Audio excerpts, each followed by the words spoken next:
fans giving those shirts on the way in.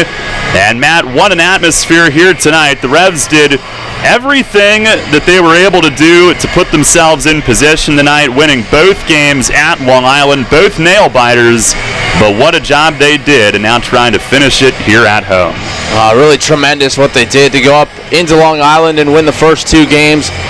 Like I said, going into the series, you really just wanted one. I mean, you want to win every game, but you look at it, you step back, you look at the big picture, you can say, okay, we want to go 500 on the road, and we want to win every series at home. And, well, they got a bonus win by taking two on the road and putting themselves in a position where they just need to win one in the next 3 days. Now, obviously, everyone's mind is on tonight, a big crowd on hand here at People's Bank Park, as you mentioned, and everyone wants to put this season to an end as soon as possible and wrap it up with a big win.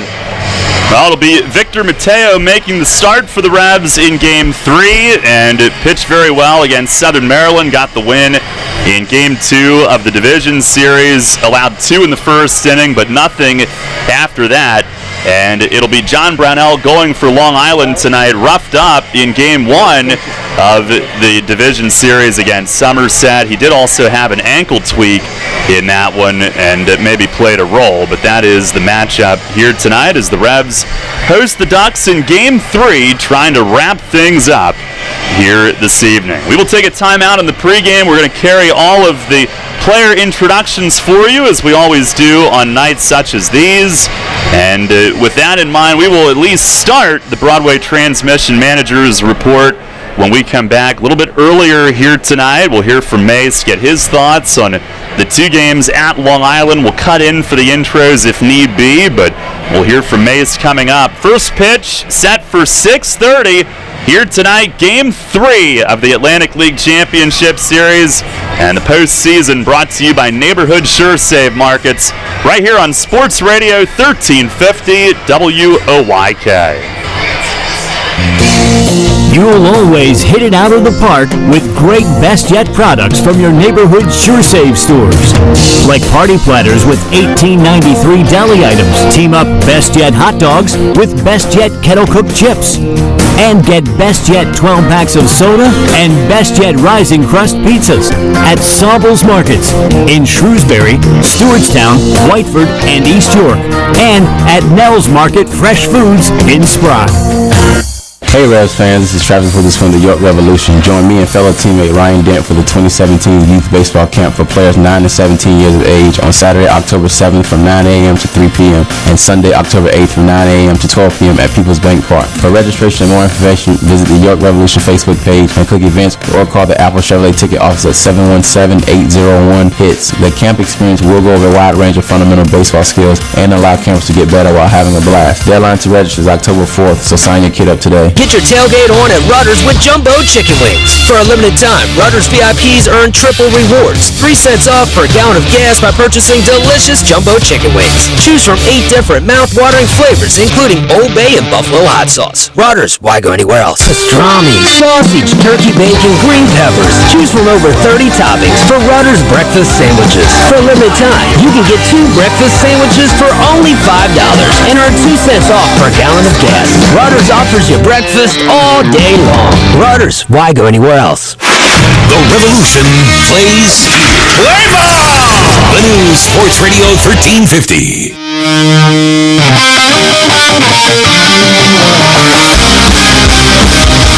Fans, it's time to go inside the clubhouse for the latest on your York Revolution and tonight's matchup. It's time for the Broadway Transmission Manager's Report. Now, here's the manager of the Revs, Mark Mason. All right, Mace. Well, the team goes to Long Island, gets both games, and if you take away the walks, kind of similar the way that those games played out with your team making big plays. They responded, you responded. Last night, I know you were really happy with the way a lot of guys stepped up and even overcame some adversity with the overturn call and all of that. No, it was, getting 2 wins there, that's as good as you could do, so we're very happy with that. You want to win every night. Getting the first one I thought was big because it took some pressure off of the second night. And, offensively we rebounded many times to we had the lead, we gave it up, we tied it up, we gave it up, we tied it up, we took the lead. I mean, there were two crazy games, but just a lot of walks, and I don't know why that was. Maybe it's just the time of the year or whatever, but I thought both teams it was pretty equal. I just thought we did a little bit more to come up on top, and we had some guys come up really big those 2 days up there out of the bullpen, and some guys offensively did a great job. I thought defensively we made all the plays when we needed to make them. There were some tough luck runs we gave up, and they also gave up. I think the first night we scored a tying run without getting a base hit, I think. So it was just two crazy games, and sometimes when you get in the clubhouse when those are over, you just sit there and go like, it feels good to have won, but if you ask me to recount that game, sometimes it's hard to do. Well, you do get 5 outs from Hutch again, and do you almost see, now that you're at this point in the season, do you almost see him as, the kind of like an Andrew Miller type, the way the Indians used him, going to him earlier if the situation called for it, and at the same time, could you go to him again tonight?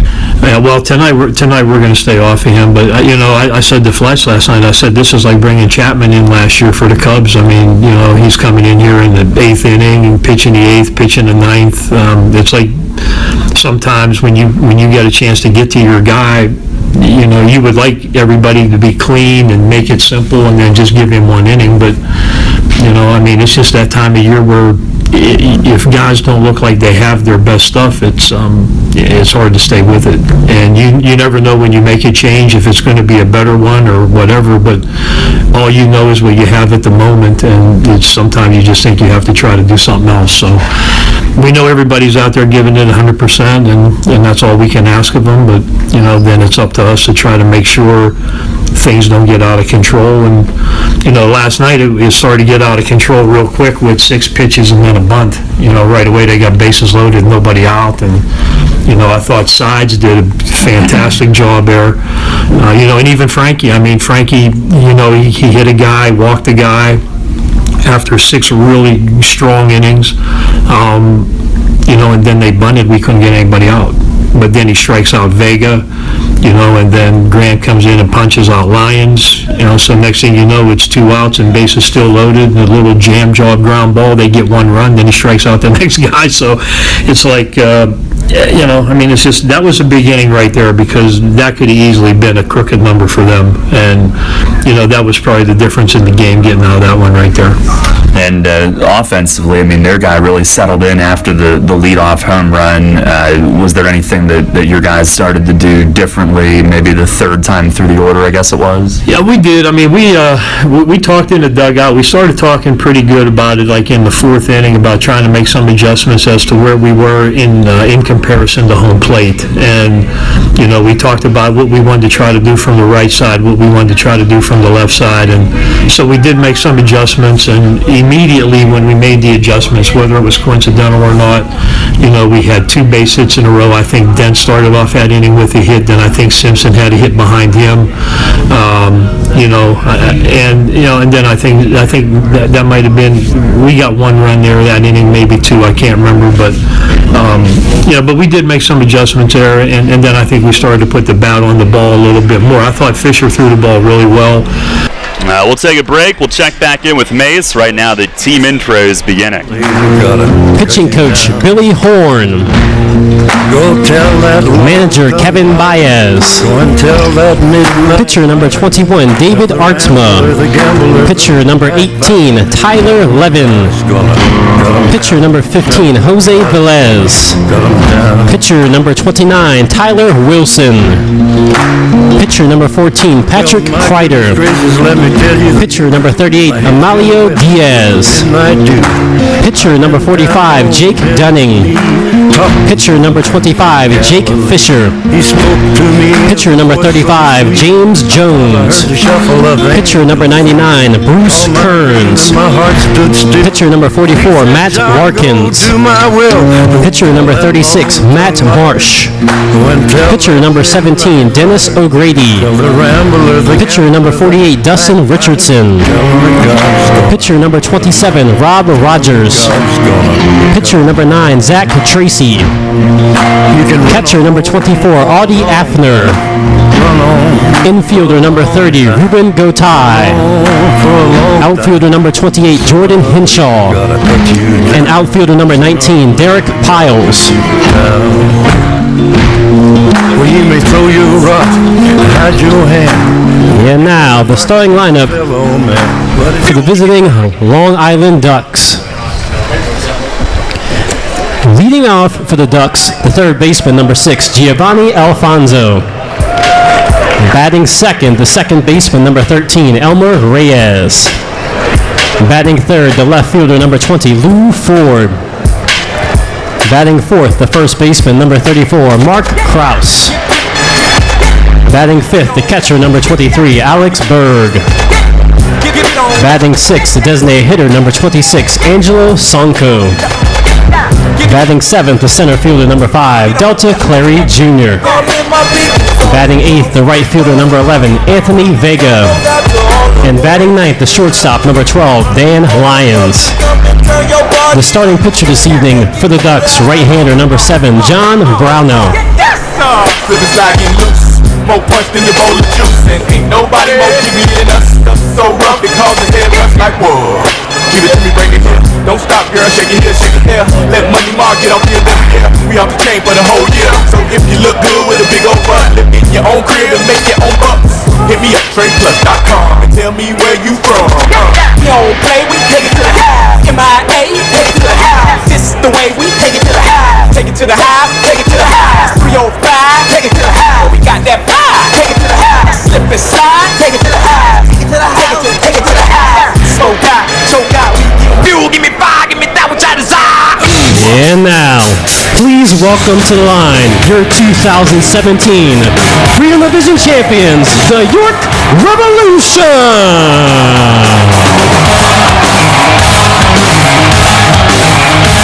Clubhouse manager Milton Miles. Athletic trainer Chong Choi. Coach number 30, Sandy DeLeon. Bench and third base coach number 24, Noel Polanco. Pitching coach number 22, Paul Fletcher. Manager number 40, Mark Mason. Pitcher number 15, Brad Allen. Pitcher number 38, Houghton Buchanan. Pitcher number 12, Michael Click. Pitcher number 18, Jake Ezel. Pitcher number 29, Frank Gailey.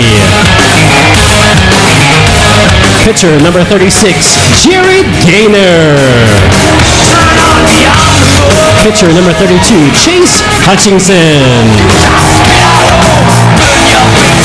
Pitcher number 25, Grant Sides.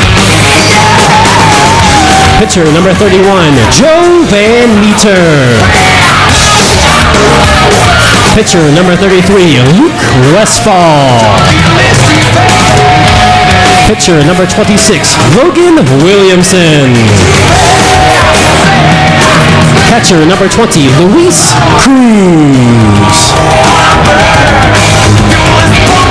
Catcher number 7, Jay Karp.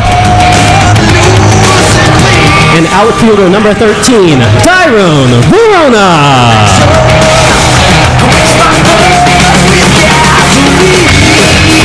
And now, the starting lineup for your York Revolution.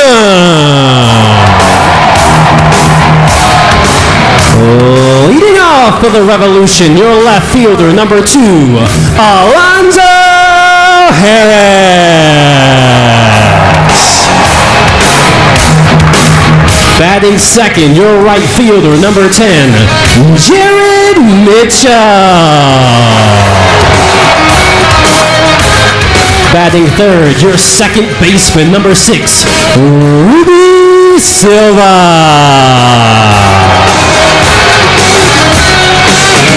Batting fourth, your first baseman, number 23, Telvin Nash. Batting fifth, your designated hitter, number 21, Michael Burgess.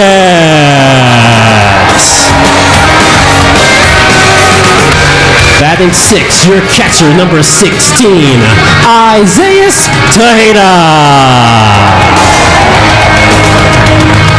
Batting seventh, your center fielder, number 1, Travis Witherspoon. Batting eighth, your shortstop, number 17, Ryan Dent. And batting ninth, your third baseman, number 27, Chase Simpson. The starting pitcher this evening for your York Revolution, right-hander, number 9, Victor Mateo.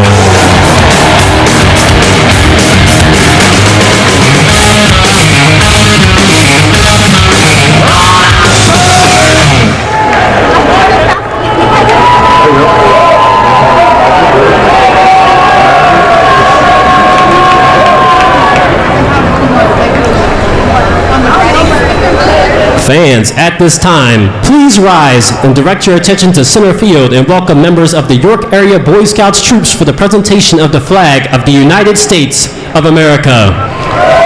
Please remain standing until the flag has left the field.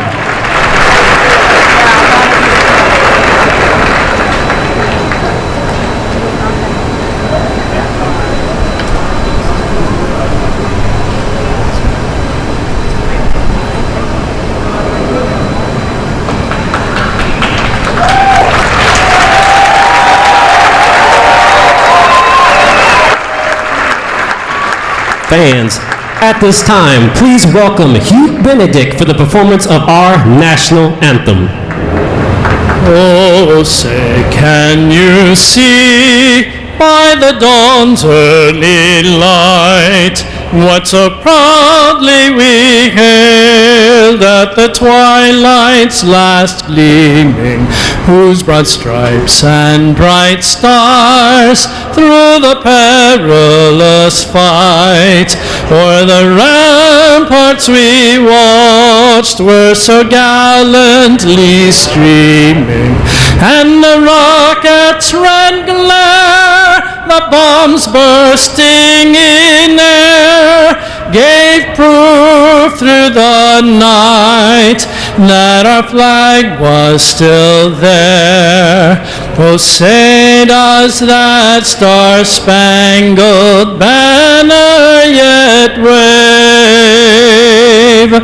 o'er the land of the free and the home of the brave?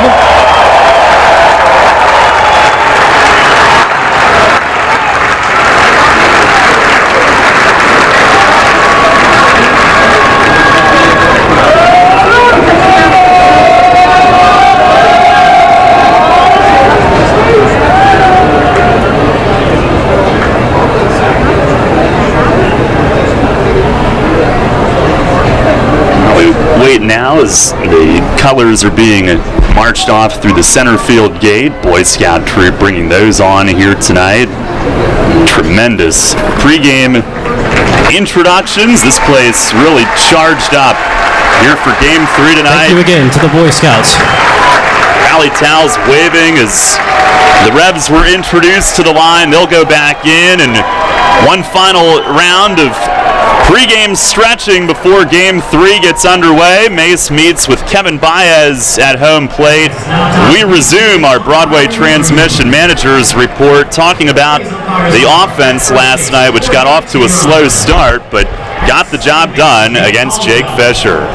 Yeah, even after Harris hit the home run, he didn't give in. I thought he pitched the way he was going to pitch and has pitched probably his whole career. So, you know, he did a really good job for them too. Well, coming back home tonight, I'm sure the guys are excited to get in front of the home crowd again. Had the send-off on Wednesday morning and expecting quite the atmosphere here tonight. This place will be rocking tonight, I'm sure. We're excited. I mean, we're excited to be in the position we're in. We've worked really hard to get here. We would like to finish it off. Obviously we want to do that. But we're excited about getting here. We have great fans. We know there'll be a lot of energy in the ballpark. And, I just hope the guys don't try to do too much and, get too fired up. I mean, because sometimes that can hurt you a little bit. But, the energy level will be great. And, I'm sure we're going to give it our best shot tonight to try to finish it up. We've got Mateo making this start, and he came up really big for you in Game 2 against Southern Maryland. I feel good about the way he worked in that one. Yeah, I mean, he threw the ball well there. A little bit of rough start for him in the first inning, but then he settled in after that, and I think he went 6 that day, and and he's had a little bit extra rest coming into this start too. So that at this time of year, that's not a bad thing. So and I mean, we're up 2-0. It's not like you don't want to say there's no pressure or whatever, because you're always trying to win every night. But, I think you can relax a little bit and feed off the crowd and just have fun with it. I mean, that's the whole thing right now. Have fun when we're out there. We talk about it in the dugout every night in the postseason. Look, this is bonus baseball. Relax, have fun, enjoy yourself. No pressure. Just focus and play as hard as you can. And so far, it's worked. All right, Mace. Thanks a lot. Good luck here tonight. Thank you. All right, Revs manager Mark Mason wrapping up the Broadway transmission managers report as the Revs right now will take the field for Game 3, trying to get it done here tonight. They head out to a standing ovation, rally towels waving here at People's Bank Park. Almost everybody in black, which fits what the Revs have worn throughout this postseason, and they will do so again tonight, wearing the black alternates as Victor Mateo grabs the game ball. He got the win in Game 2 of the Division Series against Southern Maryland. Starting lineups brought to you by Flying Feed for the Ducks. It's Giovanni Alfonso at third base leading off. Elmer Reyes, the second baseman, bats second. Lou Ford in left field will hit third. Cleanup man is Mark Krause at first. Hitting fifth and catching is Alex Berg. Angelo Sonko, the DH, will bat sixth. Delta Cleary Jr., center fielder, hits seventh. Anthony Vega in right field bats eighth. Dan Lyons at short will bat ninth. They've got John Brunell starting. Again, Alfonso, Reyes, Ford, Krause, Berg, Sonko, Cleary, Vega, and Lyons for the Ducks. For the Revs in Game 3, same lineup they've trotted out there in almost all these games. Alonzo Harris in left leads off. Jared Mitchell in right bats second. Ruby Silva, the second baseman, hitting third. Talvin Nash in the cleanup spot at first. Michael Burgess will DH and bat fifth. Isaias Tejeda catches and hits sixth. Travis Witherspoon in center bats seventh. Ryan Dent, the shortstop, hitting eighth. And Chase Simpson at third base bats ninth. Again, Harris, Mitchell, Silva, Nash, Burgess, Tejeda, Witherspoon, Dent, and Simpson for the Revs, with Victor Mateo ready to go. Game 2 against Southern Maryland, 5 1/3, 2 runs, 7 hits, 2 walks, 1 strikeout, and got the win. The Revs won that game 7-2. Our Dasher Investment Services first pitch right down the middle. It's a called strike, and Game 3 is underway. A 6:35 start. 75 degrees. Pitch is swung on and fouled to the screen, and Mateo quickly ahead of Giovanni Alfonso, leading things off for Long Island. It's only a couple pitches, but he looks really good. Locked in, low in the zone, and that cutter working for him early. Here's the stretch, the 0-2, and a swing and a foul the other way and right and out of play. Only the end sections have some space. Everywhere from behind home plate to down past the dugouts is packed. And Mateo, the stretch, the 0-2. It missed inside, glanced off Tejeda's glove. Fortunately, it was a ball because it One about halfway toward their on-deck circle. Ducks are in their road grays tonight. Mentioned the Revs, of course, in the black. Mateo looks in, he's ready, he deals, and a swing and a pop-up on the right side of the infield. It's Silva underneath it, waiting, he's got it. And one up, one down to start the night. Umpires tonight behind the plate, David Speranza, Jorge Terran at first, Nate Caldwell joins the crew at second, and Tom Gandolfo, the umpire, at third. Clear skies, 75 degrees, could get into the 50s tonight. And here's Elmer Reyes, who's hitting .269 this postseason. Mateo the pitch, and it's a called strike. He starts him off ahead. We talked about the extra few days of rest for Mateo, and that cutter is really his bread and butter, but he's run it up to 88 on the fastball here early. Pitch is popped up. He jams Reyes. Dent drifts back from short. He's got it. 2 up, 2 down on a pair of pop-ups to start game 3. That's really where Mateo's had success all season long. Weak contact. He's a guy that pitches to contact, not really a strikeout pitcher, but when he has his stuff moving and low in the zone, as he has here early, he can be really effective. Now 2 down, and Lou Ford to the plate. Ford hitting at .286 in the playoffs. And Mateo steps off and wants a new baseball. Ford in game 1 had a 3-hit, 3 RBI game. Last night, the Revs held him hitless. First pitch, fastball right there for a strike. Mateo ahead of him. He has thrown strike 1 on all 3 batters. Now the 0-1, and it missed inside. Mateo started the second half clincher against Lancaster. And the game 2 win at home.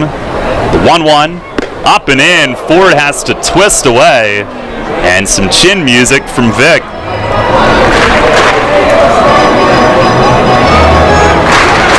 Two outs, nobody on here in the top of the first inning, just underway.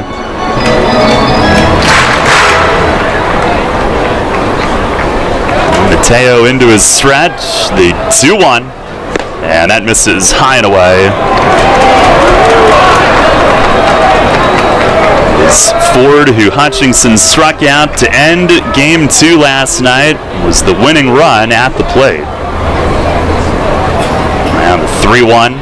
Swing, and he pops him up. Left side, it's Simpson and Dent backing out into shallow left. Dent will take it. It's a 1-2-3. Top of the first inning for Victor Mateo. 3 up, 3 down. All on pop-ups handled by his infield. We've played a half inning in game 3. It's the Ducks nothing, and the Revs coming up.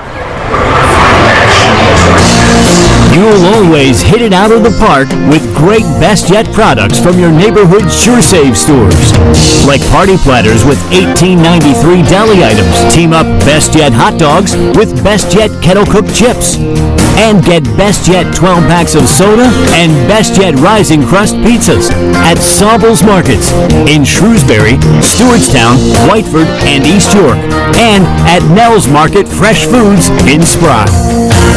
Hey Revs fans, get points for great rewards just by supporting your team through the new Revolution Rewards program. Use the new York Revolution app to receive and earn points for ballpark food, store discounts, stadium tours, and more. Available through the Apple and Google Play stores, the York Revolution app also features team news and exclusive content, contests and promotions for Revolution prizes, online ticket purchases, live game streaming, and more. Download the York Revolution app today. Free stuff by supporting your team? That's Revs time. Can't get enough of the Birds? WOYK has you covered. Join us all season on Mondays at 6 for the Baltimore Baseball Show, hosted by award-winning Orioles and National Baseball writer Dan Connolly from BaltimoreBaseball.com. Exclusive in-depth interviews plus the latest insight and analysis on the Orioles every week. Talking baseball with the Birds, Mondays at 6. The Baltimore Baseball Show on Sports Radio 1350 WOYK. First in York, first in sports. Hi, this is Dan Patrick. Join me weekday mornings at 9 on Sports Radio 1350 WOYK.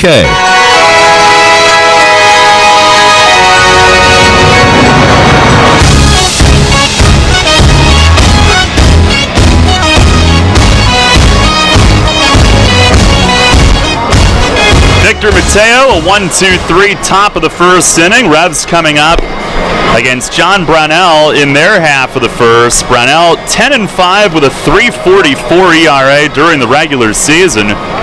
Game 1 of the division series, though, he struggled against Somerset, a 7-1 loss, 5 1/3, 7 runs, 4 earned, 13 hits in 5 1/3 innings.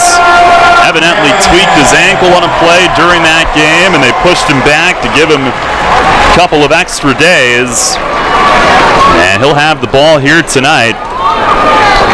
Alonzo Harris will get things started against him. Brownell was 2-1 against York during the regular season in 4 starts, and his first pitch of the night is swung on, scraped foul, right past the on-deck circle. Harris hitting .280 in the postseason, led off Game 2 with a home run last night, his second. Revs only batted .200 against Brownell this year. He had a .457 ERA in 4 starts. Pitch is down and away, and it's a ball and a strike. A lot of cutters, breaking stuff from him. He will not light up the radar gun. Harris swats in a net, the 1-1, and he swings, rips a foul past Polo and under the Long Island bullpen bench. 1-2. Brownell, a postseason hero for them in previous trips to the playoffs. He's looking to bounce back off a rough one 9 days ago. Pitch is swung on, line left center field. Ford on the move, and he'll get there. Harris put a charge into it, but the catch is made right in front of the warning track, out toward left center, 1 away. Next up for the Revolution, your right fielder, number 10. Well, early in the count, it looked like he came up way early on a breaking ball. First pitch from Brownell, scraped it off the end of the bat, but Brownell eventually came in with the fastball, and Harris really put a charge into it, and it's really amazing the teams keep giving him fastballs middle in to hit, and as they continue to do so, he continues to put good wood on it.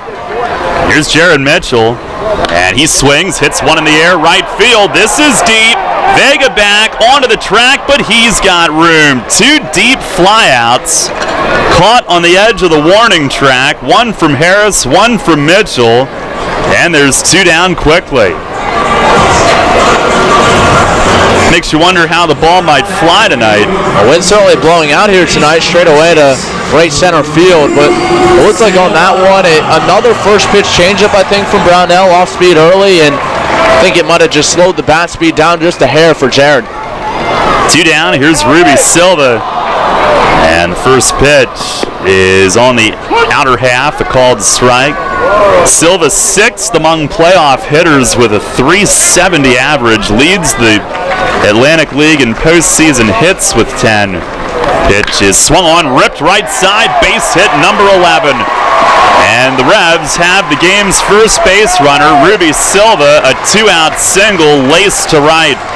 And Reyes, the second baseman, is playing well over towards the hole on the right side, and Ruby Silva still able to slap one by him. You couldn't really play him anymore to pull on the infield.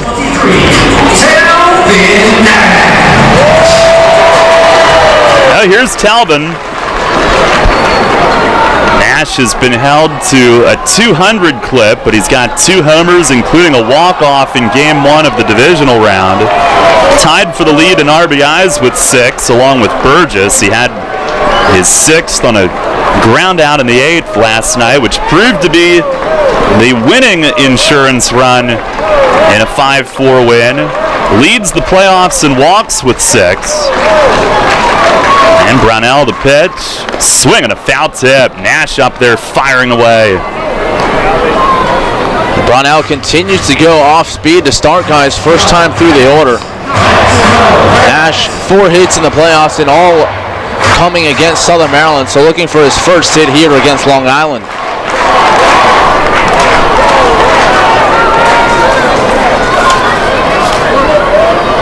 this series, 0 for 7 with the RBI ground out. There's the stretch, and Brownell a long hold, the 0-1.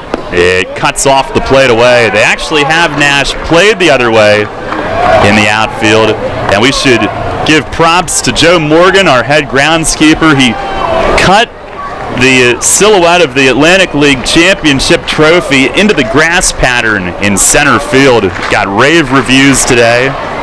Playoff logo looks great. There's the stretch, the 1-1. Curveball slipped, missed up and in. No score here in the bottom of the first. Silva on at first with 2 outs.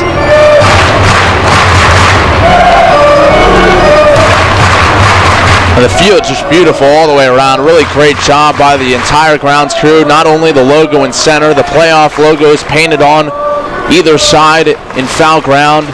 Checkered pattern in the infield. Set up in the 2-1 cutter, and it's over the plate for a called strike. Brownell was 3rd in the league in ERA this year, 3.44, 10-5 record.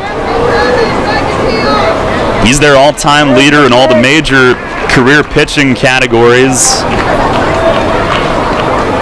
Opponents hit 253 off of him this season. Now sets and comes home, and a breaking ball tapped foul. And Nash hangs in there. Brownell gave up just 140 hits and 146 in the 3rd innings this season. 96 Ks, 51 walks, allowed 13 home runs.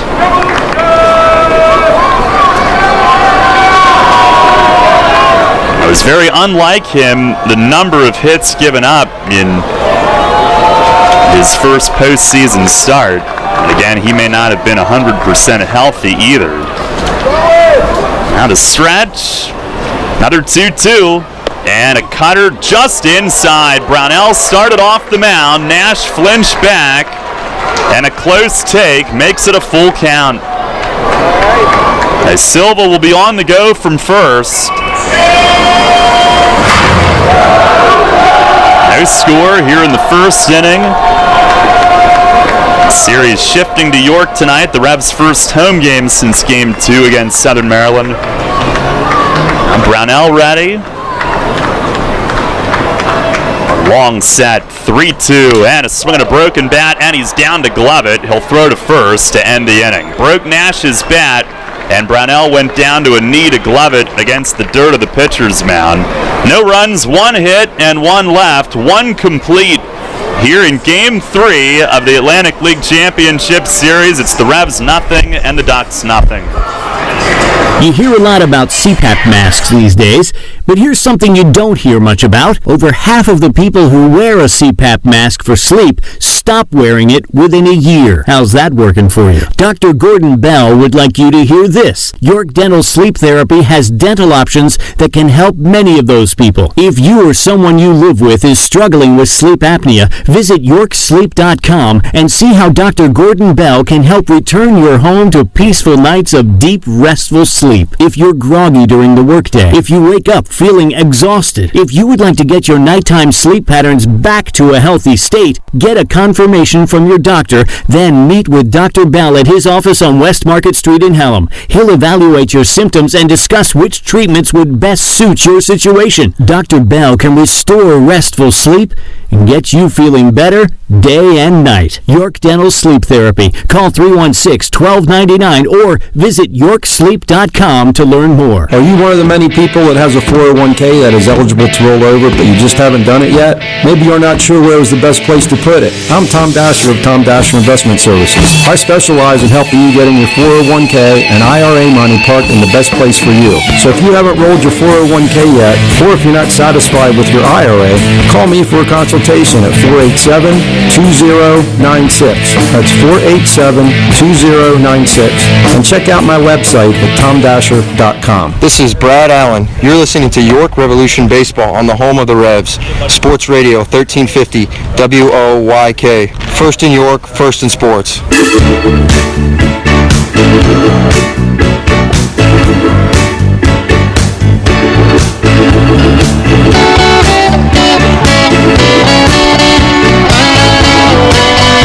second inning here in Game 3. No score. Mark Krause will get the inning started for Long Island. Glad you can join us tonight from Peoples Bank Park. Mateo, 3 pop-ups in the first. The pitch to Krause is a called strike outside corner. Krause in the playoffs hitting .292. And follows a regular season in which he hit .282 with 21 jacks. Here's the 0-1. Backdoor cutter stayed out. Mateo faced the Ducks several times during the year. 5 starts against them. He was 0-2, a 6.47 ERA. Pitch is right through there, called strike. It's 1-2. Had a couple of rough ones early in the year against them, but the most recent time he faced them, 5 innings, 1 unearned run, September 11th. He deals, and a grounder right side past the dive of Nash, and the Ducks have their first base runner.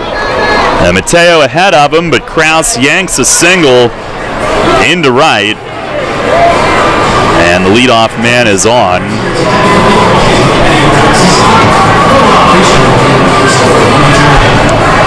Alex Berg will come to the plate next. He's been one of the hottest hitters in these playoffs, 4th in the league in batting at .400.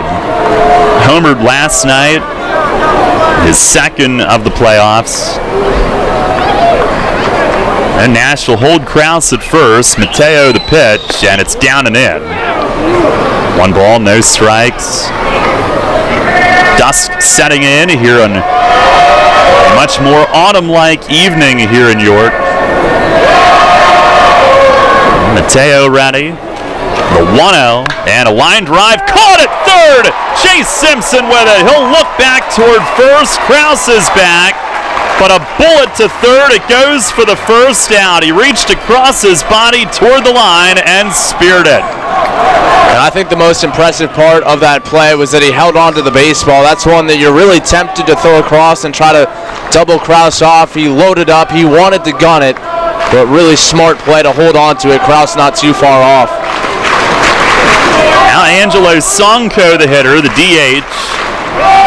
Not in the lineup last night against a lefty, but he's back in tonight. He did pinch hit and single last night. Mateo the pitch. Fastball looked like it was right there, but didn't get it. Sonko 4 for 22 in the playoffs, 2 runs driven in.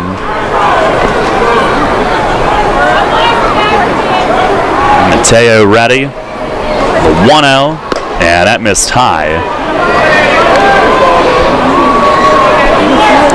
No score here in the top of the 2nd inning.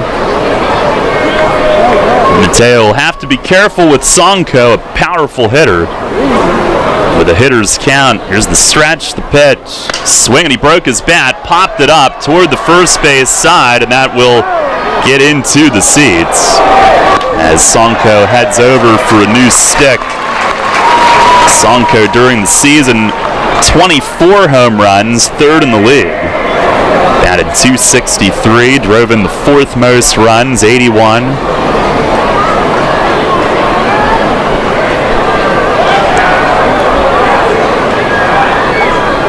Mateo waits for him to make his way back to the plate. 2 balls, 1 strike. 1 on, 1 out here in the top of the 2nd. Now the stretch from Vic. And the pitch, and misses down and away, 3-1. Delta Cleary Jr. on deck. Rebs with 1-run wins in each of the first 2 games on the road.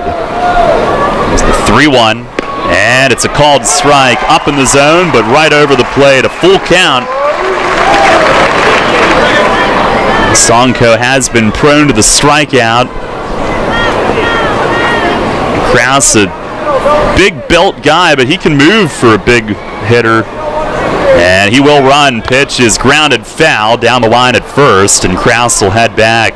They put him in motion with a full count.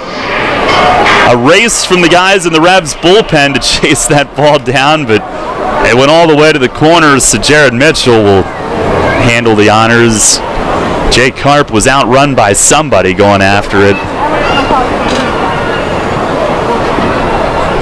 That will do it again. Count stays full. Mateo ready.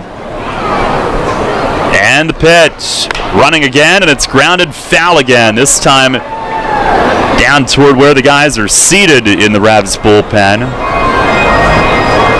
Kraus getting a little running in during this sequence.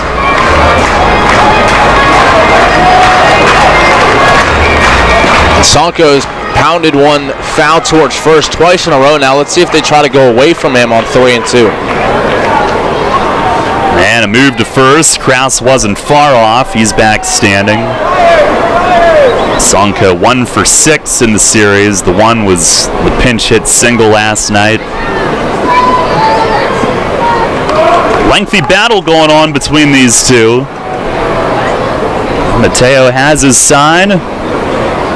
Another payoff pitch. Swing and a pop-up in the infield. Dent near the bag at second. The Revs shortstop. He's got it. Makes the grab on the edge of the infield grass. And all 5 of Mateo's outs have been caught in the infield. 4 pop-ups, 1 line drive, 2 down in the inning.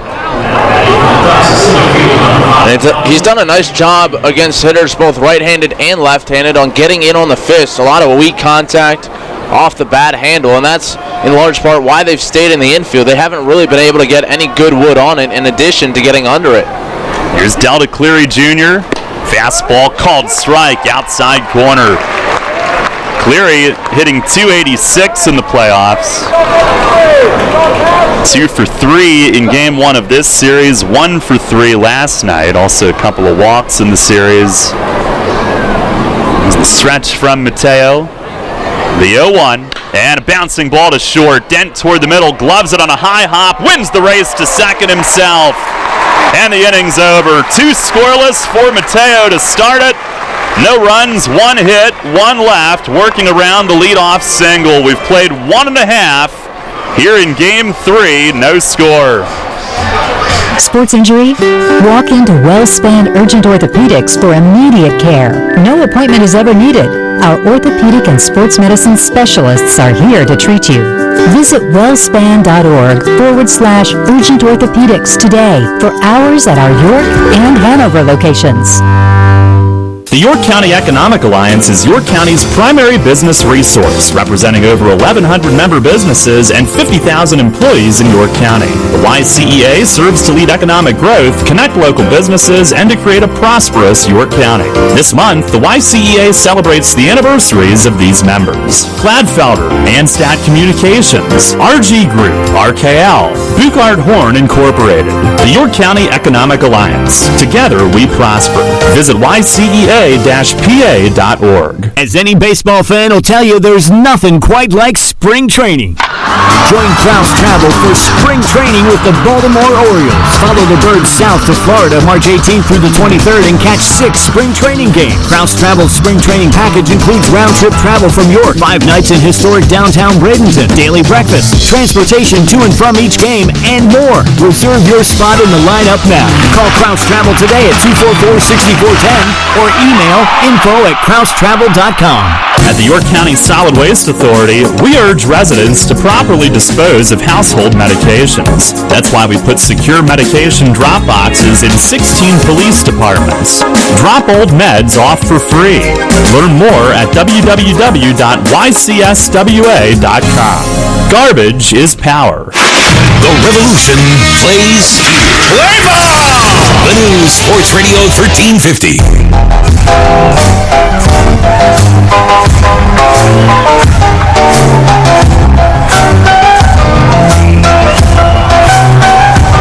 No score, bottom of the second here in game 3, and Michael Burgess will lead things off for the Revs against Brownell. And the right-hander's first pitch of the inning is a changeup for a strike over the outside corner. And he has used the changeup a lot early in the game tonight.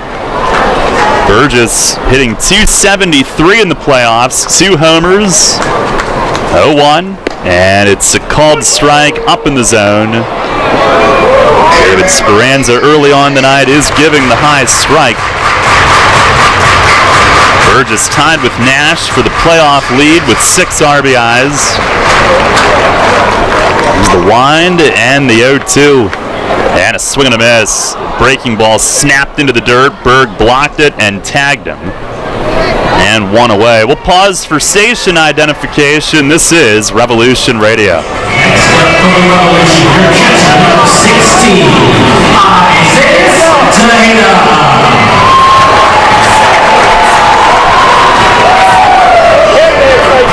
First in York, first in sports. Your only local sports station.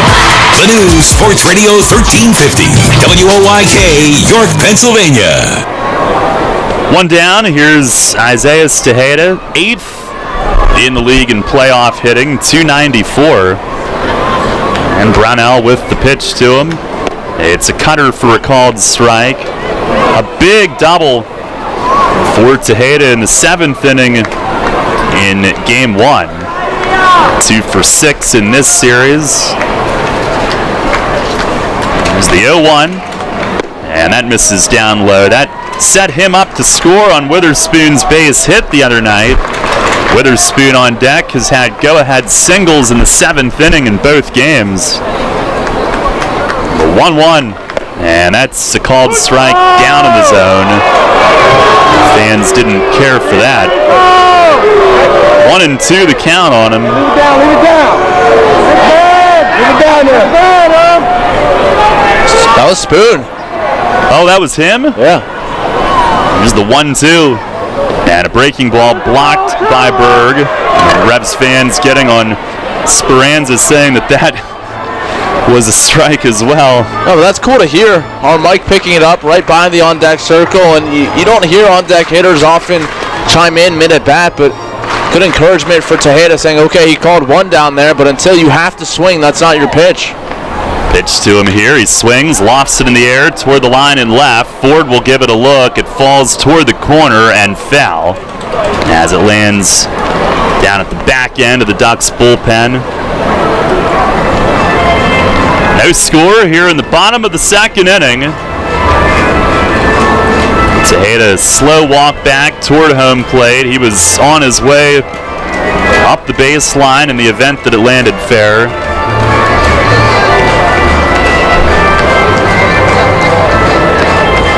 Rematch of the 2011 Championship Series.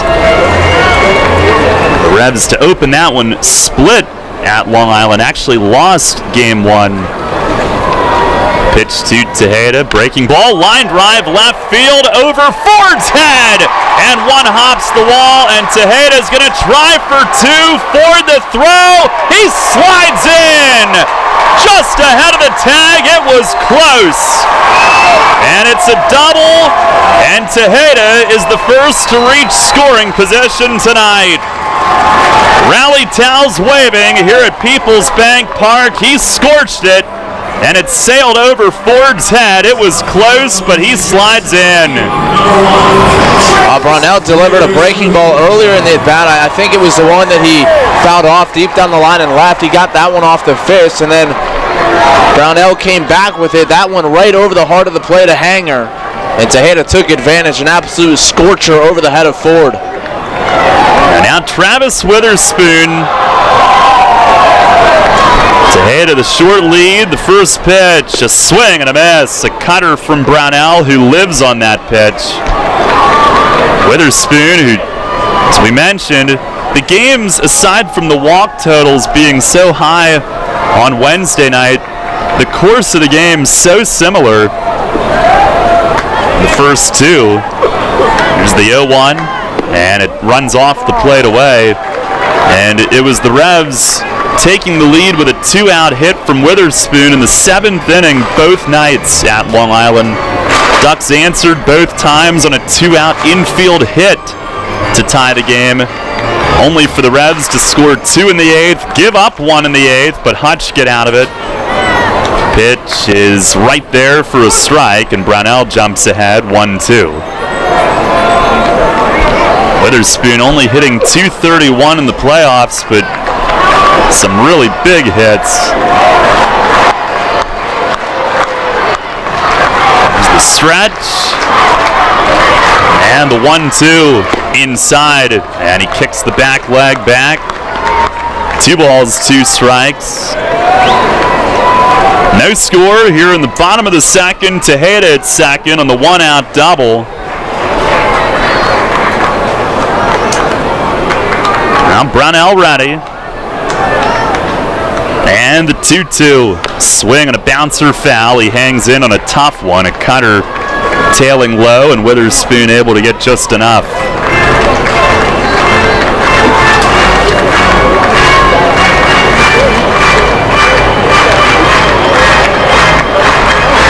Brownell previously in the American Association before first coming to Long Island for the 2012 postseason.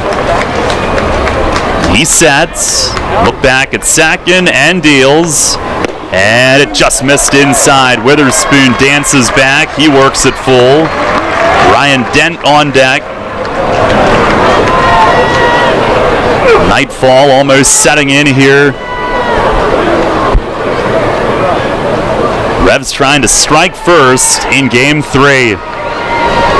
Reyes hovering near Tejeda at second. Now backs away, the 3-2. Swinging a ground ball left side. Lyons backhands from short. Long throw on a hop, just got him. And Lyons does it to Witherspoon again. He did it last night. Made a play in the hole, and he knew he had to get rid of it quickly. His feet slipped a little, but got the throw there on a bounce. Twice in this series, he's gotten Witherspoon on a play like that. Tejeda has to stay at second base with 2 down. Such an outstanding fielding shortstop, Dan Lyons, and may have just saved a run right there. Tejeda would at least get to third, but a nice job by Tejeda saying put it second, because if he goes, I think Lyons would take the out right in front of him with his momentum going towards third. So now Dent with Tejeda at second still, 2 outs. And Brownell will look back. First pitch is taken low. Dent hitting .273 in the playoffs. In this series, 2 for 7. Had a big hit to start a 6th inning rally to tie the game last night. 1-0 and a swing and a towering fly foul down the left field side. This will sail toward the top of the stands. Brownell joined the Ducks for their 2012 championship run, and since then has become their all-time leader in wins, starts, innings, strikeouts. He's tied for second in league history in strikeouts, 667, third in innings, fourth in wins. Holds their season records for strikeouts, innings, starts, complete games. And the stretch, the 1-1, and it's up and in. Dent spins away. Tonight, his 11th postseason start with Long Island, 5-3, 3.86 ERA in his Ducks postseason career. 7 of his previous 10, actually each of his last 7 had come against Somerset.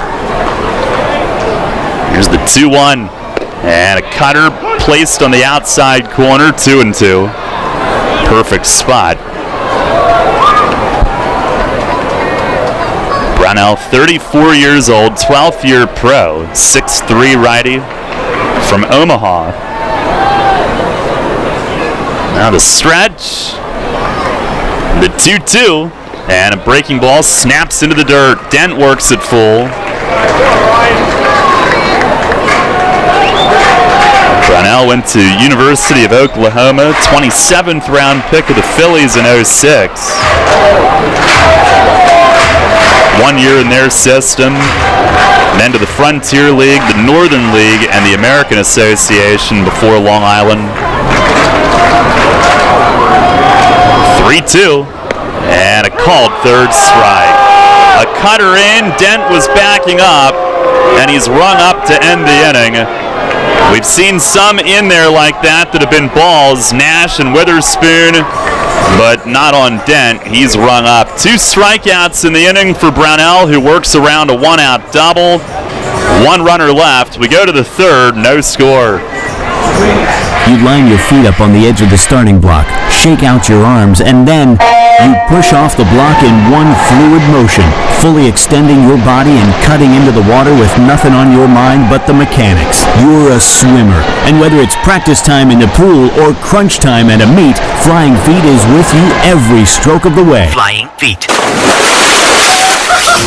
Flying Feet Sports Shoes is a swimmer's paradise. Get suits by Dolphin, Speedo, Nike, Arena, and Tier. Pick up practice gear, team gear, and training equipment like fins, snorkels, and kickboards. The Flying Feet team has high-tech competitive suits, customizable caps, goggles, and even goggle repair items. Shower down with swimmer shampoo and body wash, plus suit wash to limit the wear and tear of chlorine. Time to dive into the pool? Then it's time for Flying Feet. We're more than sports shoes. Flying Feet. 1511 Mount Rose Avenue, York, just off exit 18 of I-83, next to Battery Warehouse. Planting a tree, putting in a mailbox, whatever your project, Columbia Gas of Pennsylvania reminds you to be safe and call 811 before you dig and know what's below. Safe digging is no accident.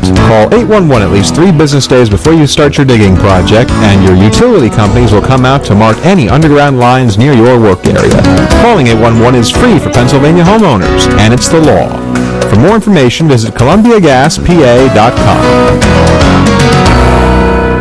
This is Houghton Buchanan. You're listening to York Revolution Baseball on the home of the Rebs, Sports Radio 1350 WOYK. First in York, first in sports.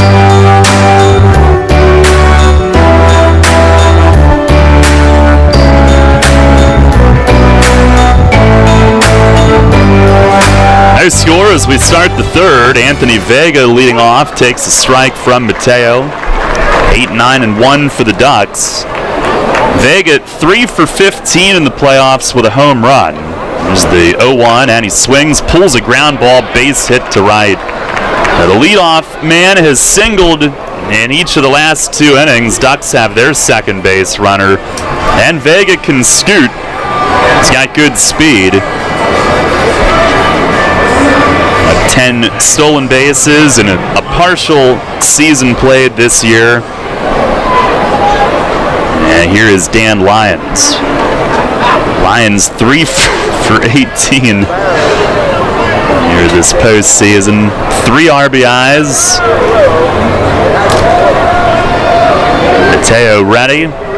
Simpson leaning in at third. Runner goes, pitches low, the throw to second, skips into center, and Vega up, heading to third. He's there with no outs. A stolen base and a throwing error. Lyons pulled the bunt back, pitch was low, and it didn't take long for Vega to try to run, and he's at third with nobody out. We saw in game 1 a couple throws down from Tejeda that were a little high that Ruby Silva at second was able to get to. That time it was low, and it stayed down towards the dirt and scooted right on into center field. Revs with the infield back in the middle. Pitch to Lyons is high and tight, 2-0. Lyons 1 for 2 the first game with a 2-run double. Last night held hitless in 4 at-bats. The corners are halfway in. The 2-0, and he swings, pops a foul back over the roof. Ducks now trying to strike first. Revs weren't able to do anything with Tejeda's 1-out double.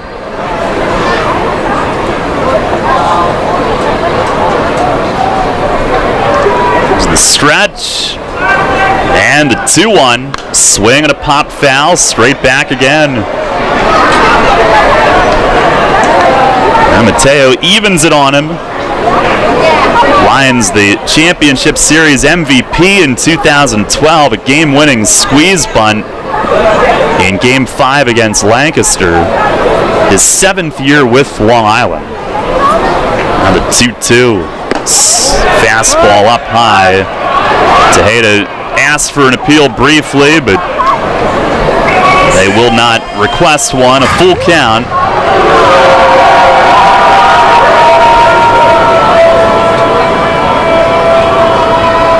And Vic into his stretch. The payoff pitch missed outside. A walk to Lions. The 8 and 9 hitters both reach. And it's first and third with no outs. We go to the top of the order, and Giovanni Alfonso, who popped up to begin the game.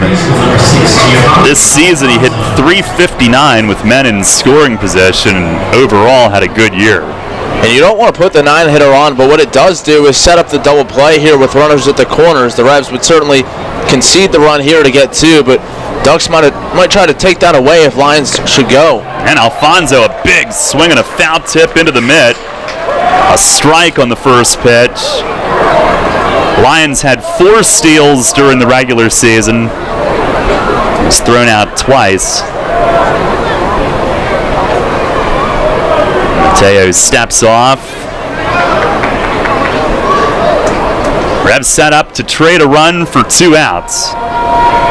The 0-1, swing and a line drive to right, and Mitchell short hop knockdown. It's a base hit. A run scores. Lions going first to third. He'll make it as the throw comes into second. RBI single the other way for Alfonso. Mitchell was caught in between, and he's fortunate it didn't get by him. It's a short hop. And the run scores. It's first and third, still no outs. Yes, a single and an error on Mitchell, allowing Lions to move up the extra bag to third. And Long Island has struck first here in Game 3. And looking for more, first and third, no outs for Elmer Reyes, who popped up to short his first time. First pitch is line caught at third. Simpson again, a throw to first in time. Double play, 2 down. A bullet to third. Simpson caught it. Looked at third. Lyons was already back, and then he fired it across. And Alfonso gunned down before he could dive back. What a play. What a gun shown off by Simpson at third. Really impressive. Like you said, that was not his initial move. He was trying to get the out at third, but once he realized that wasn't available, still able to make an on-target throw across the diamond, and he put a lot behind it. So Lyons remains at third now with 2 outs. That's maybe not the double play they expected. Here's Lou Ford, and Mateo missing up and in, trying to keep this a 1-0 game. Ducks have scored the game's first run here in the third. And Lyons at third now with 2 outs. Ford a pop to short his first at bat. The 1-0. And a high pop up again. Simpson backs up. Dent heads out into shallow left, and he's got it. And only 1 run scores. It could have been way worse. 1 run, 2 hits, 1 error, and 1 left. And Mateo with damage control. We go to the bottom of the third. It's 1-0 Long Island. Money and business are essential to the strength of a community. So is cheering and celebration and music and fun. That's why York Revolution games, concerts, youth sports, special events, and more happen at a place called People's Bank Park. People's Bank has been serving York County for more than 150 years. Always cheering, always celebrating, always committed to the things that make York County great. And to you having a great time at People's Bank Park. People's Bank, member FDIC, equal housing lender. It's going to be another epic year in high school football, and Sports Radio 1350 is ready for kickoff. Tune in every Friday night this fall for the high school football game of the week, presented by WellSpan Sports Medicine. Plus, go to WOYK1350.com for a full breakdown of the teams and the players of the 2017 York Adams League. The high school football game of the week, presented by WellSpan Sports Medicine. Catch the action every Friday night on Sports Radio 1350, online at WOYK1350.com, or download the WOYK mobile app. Hear that? It's the sound of summer. Sound nice? Call Kona Ice. We do it all. Schools, sporting events, parties, both corporate and birthday. You name it, we'll be there. We bring the party to you. If you need a little bit of fun in your life, we're the shaved ice truck for you. Oh, and we fundraise too. This summer, cool down with Kona Ice. Give us a call at 1-800-KONA-ICE or visit us online at www.kona-ice.com. Kona Ice. Flavor our world. This is Jay Goss. You're listening to York Revolution Baseball on the home of the Revs, Sport Radio 1350, WYK. First in York, first in sports.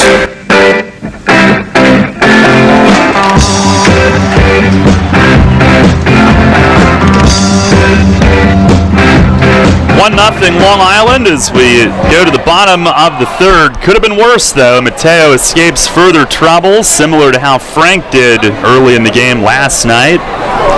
Chase Simpson will lead things off at the plate. Rebs with 2 hits, the Ducks now with 3. And Brownell's first pitch of the inning is a little bit tight. Ball 1 on the cutter. Well, the Revs' signature throughout the last 2 games especially has been the responses, how they've answered the Ducks when they surge, and right here a big opportunity with one of the hottest hitters in the postseason at the plate. Simpson 5th checking in today, the 1-0, and a swing and a pop-up foul out of play to the third base side.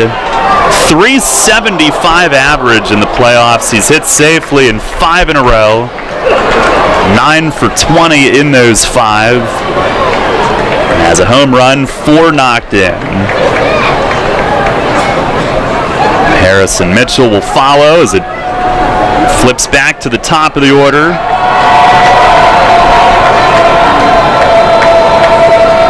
Brownell the windup.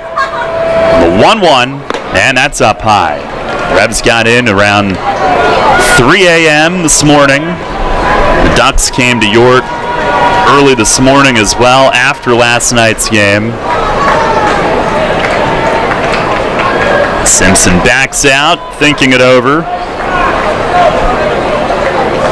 Now in there, here's the wind and the 2-1, and that's inside. Simpson trying to get on to start things.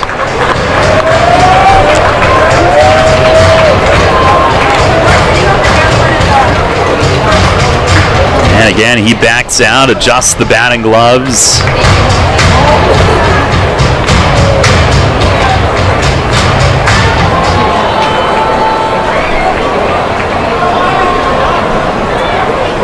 Now Brownell, the windup, the 3-1, and a liner foul into the Revs dugout.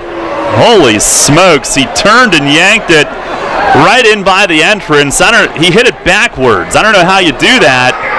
Mitchell giving him a whole bunch of grief as it nearly took out Jared down there near the entrance. Man, everybody's going to leave that spot now and go to the other end. Right past Mace's shoulder. He was a little early on that pitch. Now the 3-2. And a missed high. Simpson a leadoff walk. Revs have the leadoff man on for the first time tonight, looking to answer. And it looked like he came with a changeup on 3 and 2, and I'm not sure if he throws that pitch if Simpson doesn't foul it into the dugout like he just did. I think he felt as though Simpson was way out in front, tried to slow it down even more, and ended up just aiming it and leaving it high. So maybe the increased heart rate in the dugout was all worth it. Here's Alonzo Harris, who hit one to the track and left but flied out to start the game. And the pitch, swing, and he pops it up. Berg pointing up. It might have to be Brownell in toward the plate, and the third baseman Alfonso makes the grab. Right between the mound and home plate. Harris saw one up, went after it, but got under it. And a big one pitch out following the leadoff walk.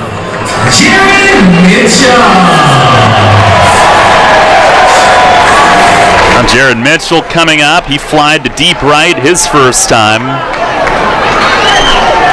First 2 batters of the game flied out deep, and then Silva hit one hard for a base hit.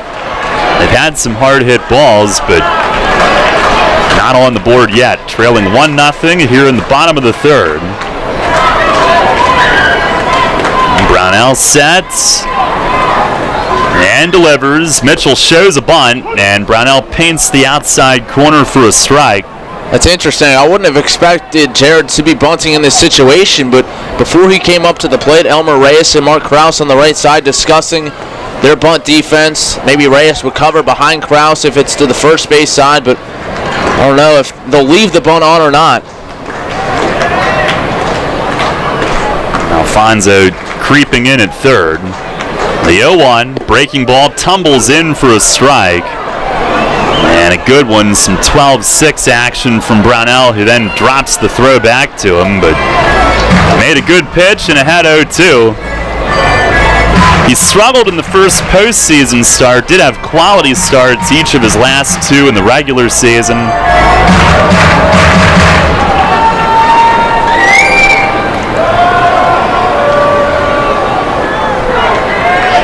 No balls, 2 strikes on Mitchell. Here's the stretch.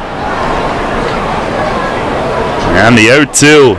Swinging a line drive caught by Brownell. A double play. In self-defense, he was backing up.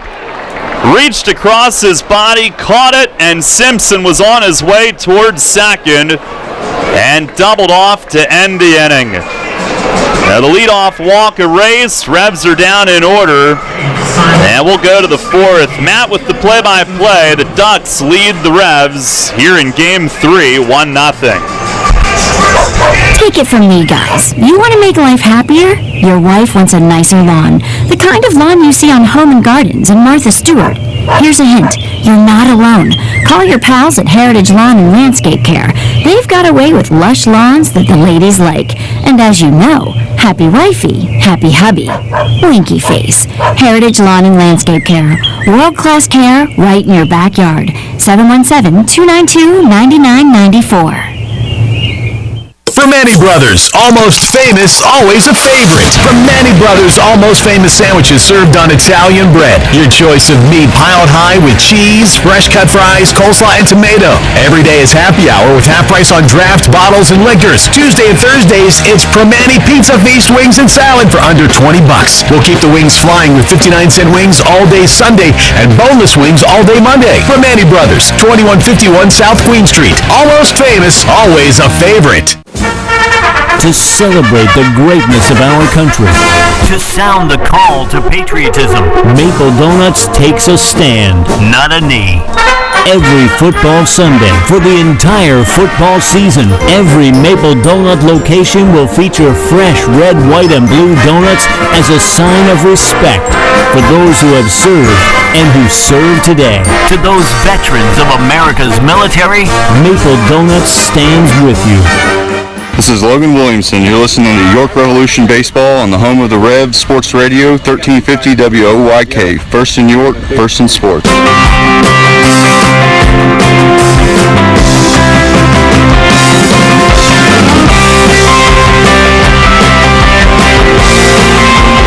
Head of the fourth, Long Island 1, York nothing. Here in Game 3 of the championship series. York winning the first 2 games up in Long Island. 8-7 on Wednesday night, 5-4 last night, and now back home and looking for the sweep. Mark Krause, Alex Berg, Angelo Sacco to face Mateo. And the first pitch on the way, backdoor breaking ball, and he gets the outside edge, 0-1. Krause, the first hit of the ball game for the Ducks. A leadoff single back in the second. And the pitch to him, a strike on the outside corner. Mateo ahead, 0-2. Straight fastball that time from Vic, and we've seen more of those than in previous starts. He's been running it up to 87, 88. The 0-2, backdoor breaking ball stays up and away. And the count 1 ball and 2 strikes. Krause in his 9th pro season, his first with the Ducks. Originally a second-round draft pick by the D-backs in 09. A 1-2, swinging a foul off to the left and out of play. Krause protecting with 2 strikes. He He's played first base in all 3 games of this series, but we've seen him play the outfield as well. Big left-handed hitter, an even stance. Mateo has his sign and the 1-2. That one's down low, a slider, 2 balls and 2 strikes. Krause has played all over. Started with Arizona, then Houston, the Angels, Detroit, Tampa Bay, and the Mets.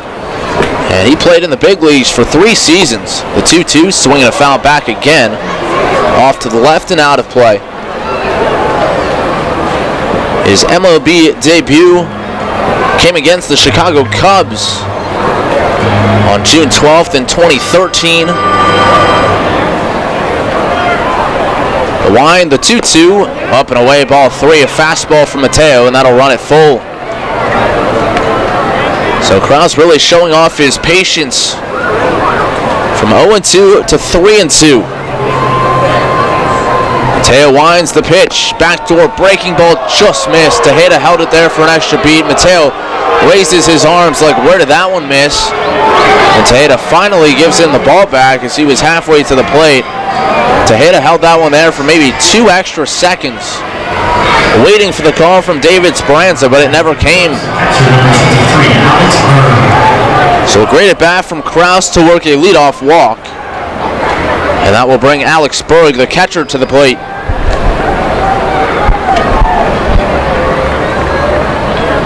One 0 Ducks lead it, top of the 4th. Infield looks to turn 2. The first pitch to Berg. High and tight with the fastball. He leans back. 1 ball, no strikes. Berg behind the plate for the 3rd straight night. Although initially drafted as an outfielder. Picked up by the Giants in 2009. The 1-0. Swinging a tapper out in front of the plate, 3rd base side, and that'll trickle foul. Initially had trouble written over it, but then took a left turn off the grass and darted towards the playoff logo on the 3rd base side. 1 ball, 1 strike to count to Berg. Last night it was Berg to give the Ducks the lead in the 4th inning. A home run down the line in right field with the wind blowing out in that direction. Back and forth game for the 2nd night in a row. Tension-filled, excitement the whole way through. Really fun series up in Long Island to begin things.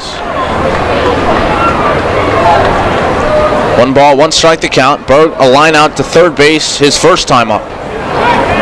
Mateo leaning in, has his sign. The kick and the 1-1. Swinging a pop-up, fouling out of play off to the right. Berg drafted by the Giants in the 24th round of 2009. Has played in San Francisco system along with Miami and the Rangers. Last season splitting time between AA Frisco and AAA Round Rock with Texas. Mateo sets. The 1-2 pitch, swing and a foul off to the right. An emergency cut there by Berg on a pitch down in the zone. He was awfully late, but able to get the hands to it just in time to fight it foul.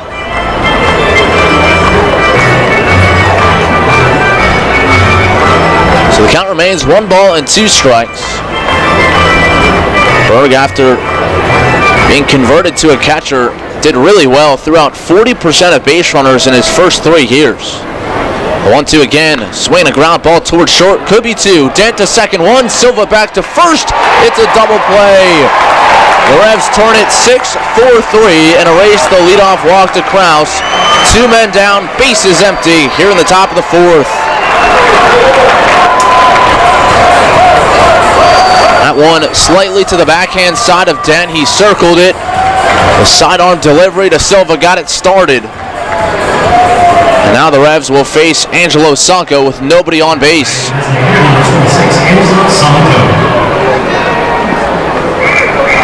Third double play of the game turned by these 2 teams combined in the first on the ground. First pitch to Sanco, swung and missed. Slider down and in towards the shoe tops, and he came up empty, 0-1. Don't often see 2 line drive double plays in the early going, but that's what we've had here. Each team turning 1. Simpson started one for the Revs, Brownell for the Ducks. And the 0-1 to Sanko, that one down and in, he lays off. It's 1 ball and 1 strike. 1-0 Long Island here, top of the 4th. An RBI single from Giovanni Alfonso. The 1-1 slapped on the ground to first. Nash picks his hop. He'll wave off Mateo and take it to the bag unassisted, and that will retire the side. A leadoff walk, but Long Island set down in order here in the 4th through 3.5 at Peoples Bank Park. It's the Ducks 1 and the Revs nothing on 1350 WOYK. Get your tailgate on at Rutter's with Jumbo Chicken Wings. For a limited time, Rutter's VIPs earn triple rewards. 3 cents off per gallon of gas by purchasing delicious Jumbo Chicken Wings. Choose from 8 different mouth-watering flavors, including Old Bay and Buffalo Hot Sauce. Rutter's, why go anywhere else? You'll always hit it out of the park with great Best Yet products from your neighborhood Sure Save stores. Like party platters with $18.93 deli items. Team up Best Yet hot dogs with Best Yet kettle cooked chips.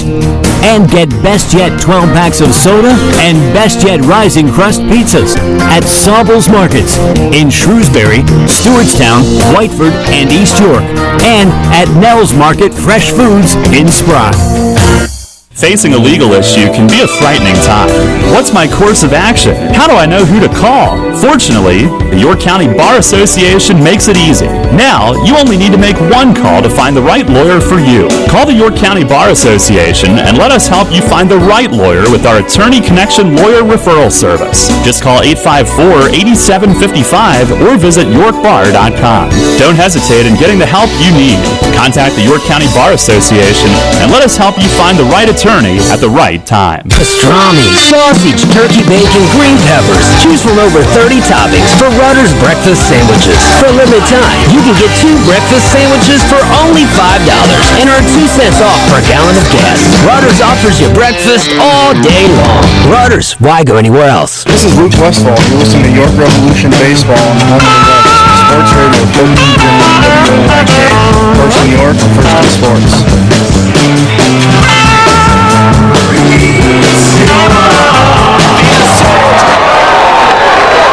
Home half of the 4th here at Peoples Bank Park.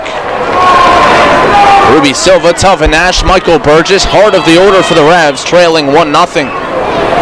John Brownell into his line, and the first pitch to Silva, and he tops it foul up the first base side. Up in the zone, and Silva went up to get it, but got the top half of the baseball, 0-1. Silva, 11 hits in 28 at-bats this postseason. After joining the team the Monday before the playoffs, and it was a game against the Ducks right here. The 0-1 breaking ball, line drive towards the corner in right field. That's down for a hit. Silva turning first, heading for second. He's on his jets, and he will make it in standing, a leadoff double.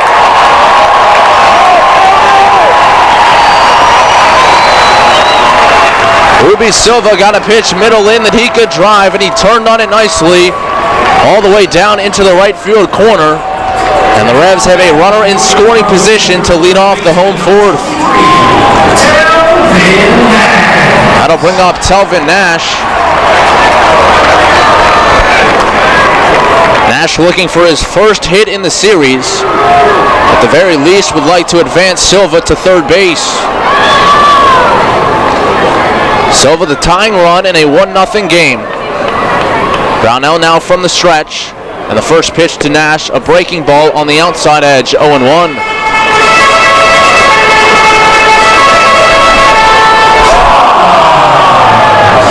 Nash 2 home runs in the series against Southern Maryland. And since then, both the Crabs pitchers and the Ducks pitchers not giving him a whole lot to hit. The 0-1 pitch, and that one just missed outside a cutter. 1 ball and 1 strike.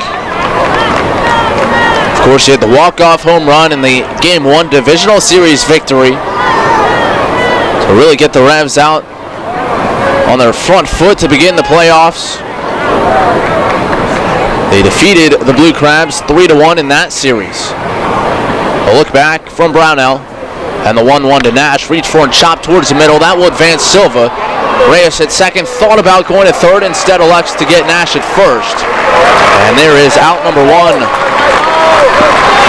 Nash got on top of that one, chopped it right over the head of Brownell, and Reyes was playing up the middle, but with the speed of Silva, he really didn't have a play at third base. And now the tying run 90 feet away from Michael Burgess.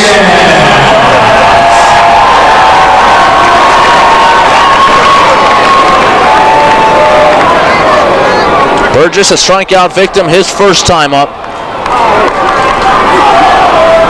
He, Talvin Nash, Alonzo Harris, and Michael Snyder, all with 4 home runs to lead or 2 home runs, I should say, to lead the way here in the postseason. First pitch to Burgess, breaking ball stays up and away. 1 ball, no strikes. Burgess had the big 3-run home run in Game 4 against Southern Maryland. Right after the Revs had taken a 2-1 lead, he made it. Beg your pardon, it was a 2-run shot, made it 4-1. The 1-0 pitch, swing and a miss. Chased the changeup down and away. He did, however, have a 3-run home run in Game 1 up in Long Island. That coming in the 3rd inning. And that put the Revs ahead 4-0.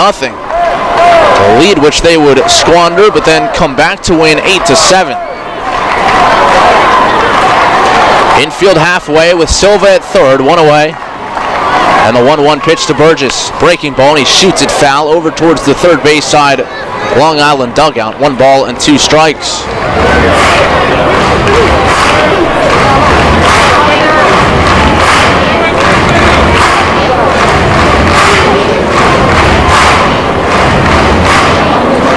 Outfield plays Burgess the opposite way. The setup inside from Berg. And the 1-2 pitch, swinging a pop-up foul. He got that one off the fist and hit it over the Revs' first base side dugout to stay alive. Brownell will take off the glove, adjust his cuffs around his shoe tops. Rub the baseball down, then go to the hat, and now toe the slab. Alex Berg slaps his glove, gets into his crouch, and gives Brownell his sign. 1 ball and 2 strikes, 1 away. And the pitch to Burgess. Swing and a miss, he got him. Burgess frustrated with himself immediately after that swing. He chased one up and in. And now 2 men down. Silva still at third. Third strikeout for Brownell in this one. 2 of them have been Burgess. Now it'll take a 2-out base hit from Tejeda, who is 1 for 1 with a 2-bagger.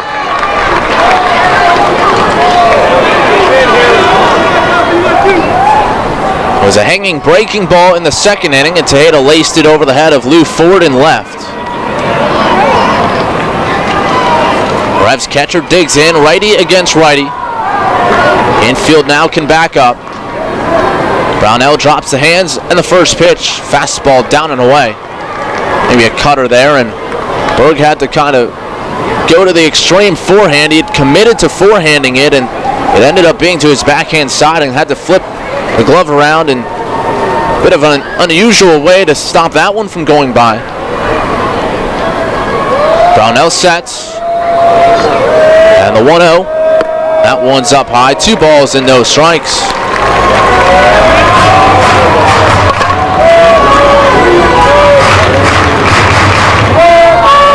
Tejeda last year, a really good season. His average at .365, but was picked up midway through, so it did not qualify. 2-1 pitch, swinging a line drive, and that's the opposite way and right, and just foul. Off the end of the bat, Tejeda trying to go with the pitch, and just foul down the line and right. 2 balls and 1 strike, and Tejeda last season, over his 2 stints with the club, around his pickup and play with the Carolina Mudcats, had a 28-game hitting streak. Very good 2017 for him as well. Finished with a .300 average, 17 home runs. 2 balls, 1 strike, the pitch from Brownell, and that one's in the dirt, ball 3. It's a hitter's count, 3-1, with Travis Witherspoon waiting on deck. 1-0, Long Island leading. Ruby Silva represents the tying run. He's at third base, led off the inning with a double down the right field line. Tejada waves the bat over the heart of the plate. And now Brownell drops the hands. The righty kicks, and the 3-1. Breaking ball down and away, ball 4. He did not want to give in to Tejada there on a 3-1 hitter's count, and elects instead to face Travis Witherspoon with runners at the corners and 2 men down.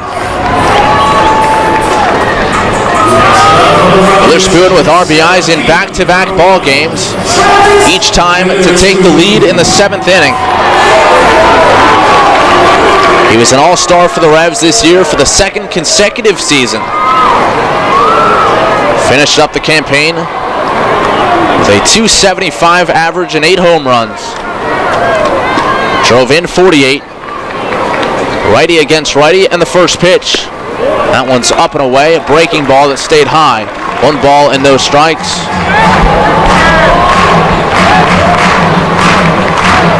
Big spot here for the Revs. Silva led off the inning with a double. The Revs trying to push him across the tie. Set up outside. And the 1-0 home from Brownell. Swing and a miss. A big rip there from Witherspoon, and that'll even the count at 1 ball and 1 strike.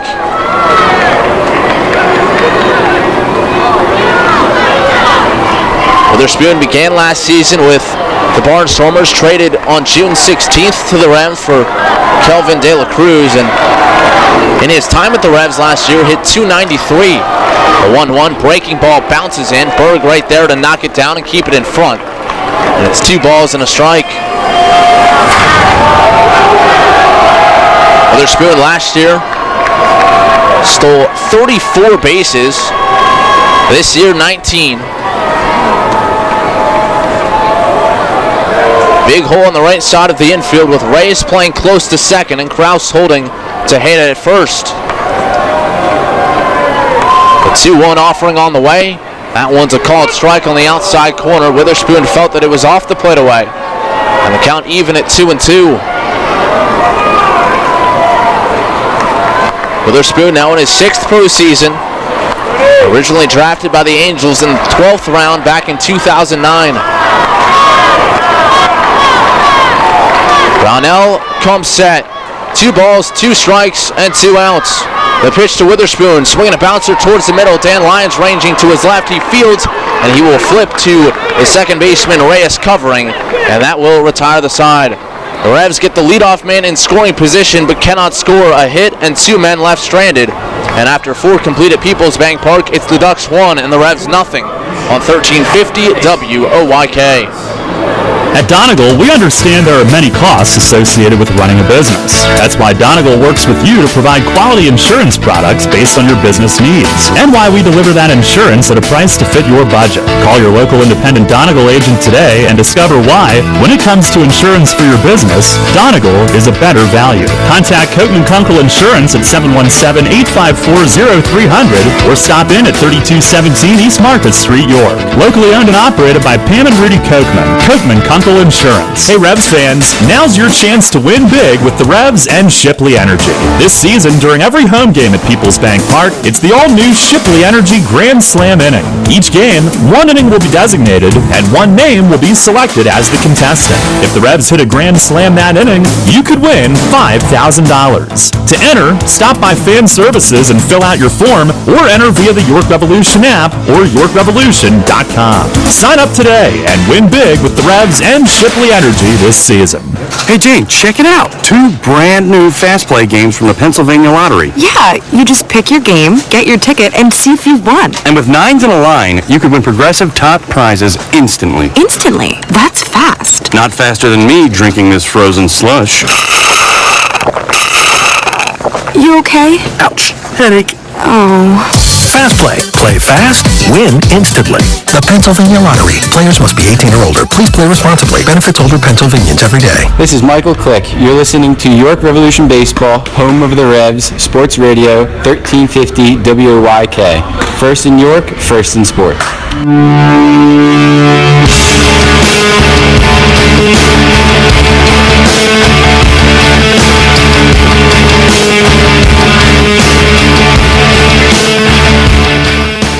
A missed opportunity for the Revs in the top half. Or I should say bottom of the fourth as we go to the fifth now. Victor Mateo will try to hold the Ducks in check. They lead it 1-0.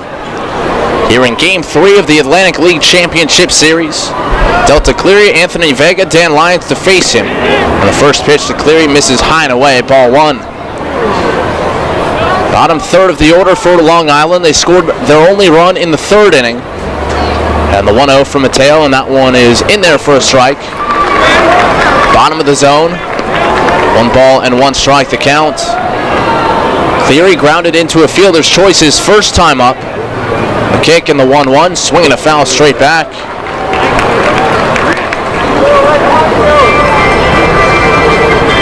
So Mateo jumps ahead, 1 ball and 2 strikes. And Vic really doing a nice job here in this one, keeping the ball down to the Ducks hitters. The 1-2 pitch on the way, swing and a miss, strike 3. Got Cleary chasing up the ladder. Mateo with his first strikeout of the ball game, and 1 away here in the fifth. A little extra giddy up that time for Mateo, who has shown his fastball in the upper 80s so far in this one. And now 1 away for Anthony Vega. Vega got the rally started in the third inning. He bounced a single through the right side, then stole second. Tejeda's throw was low that allowed Vega to go to third on the play as Vega shows bunt, pulls back, and takes ball 1 off the plate away. 1 ball and no strikes. So he was at third with nobody down to begin the third. Lyons then walked, and Alfonso followed with an RBI single to right. The 1-0, breaking ball stays high. 2 balls and no strikes.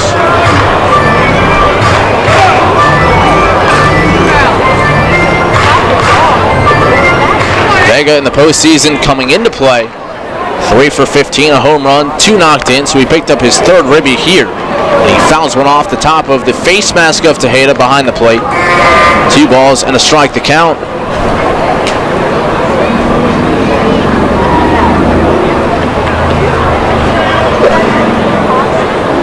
One run, 3 hits, no errors for Long Island. No runs, 3 hits, and 2 errors for York. And the 2-1 pitch down and away, ball 3. Mateo started 26 games in the regular season, now making his second start here in the playoffs. And the 3-1 down and in, ball 4, and Mateo showing frustration after that free pass following his first strikeout.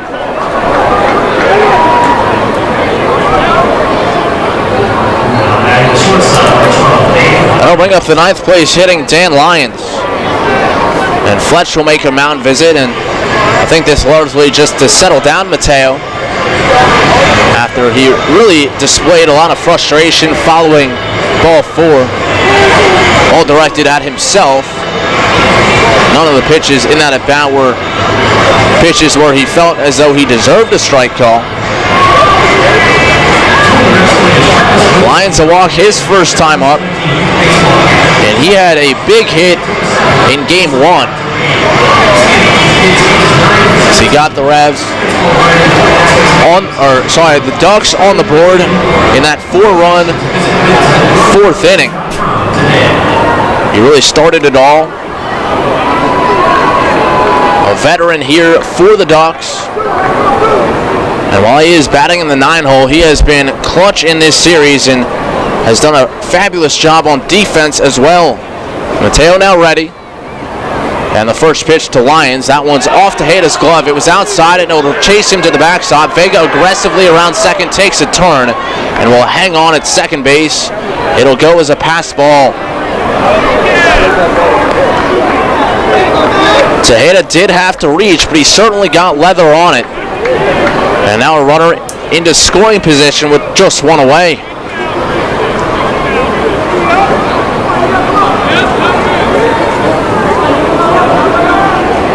One 0 Long Island here, top of the 5th. Top of the order, and Alfonso waiting on deck. Mateo has his sign, and the 1-0 pitch. That one's high, ball 2.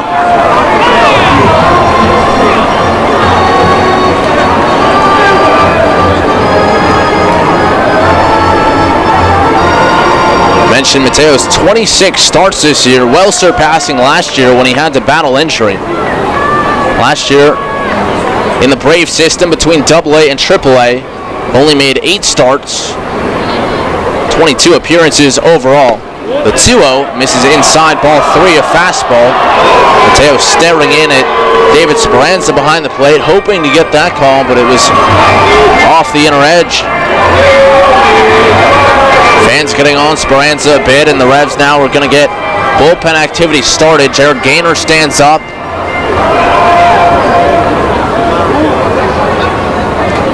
Mateo leans in, says yes. He sets and fires. And that one's right down the middle for a strike, 3-1.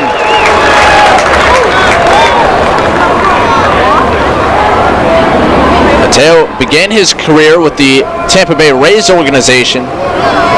Made it up to AA Montgomery in 2014 before joining the Atlanta Braves system. A look back, and the 3-1 pitch, swinging a pop-up foul back and out of play. And Mateo's worked it back full, 3-2.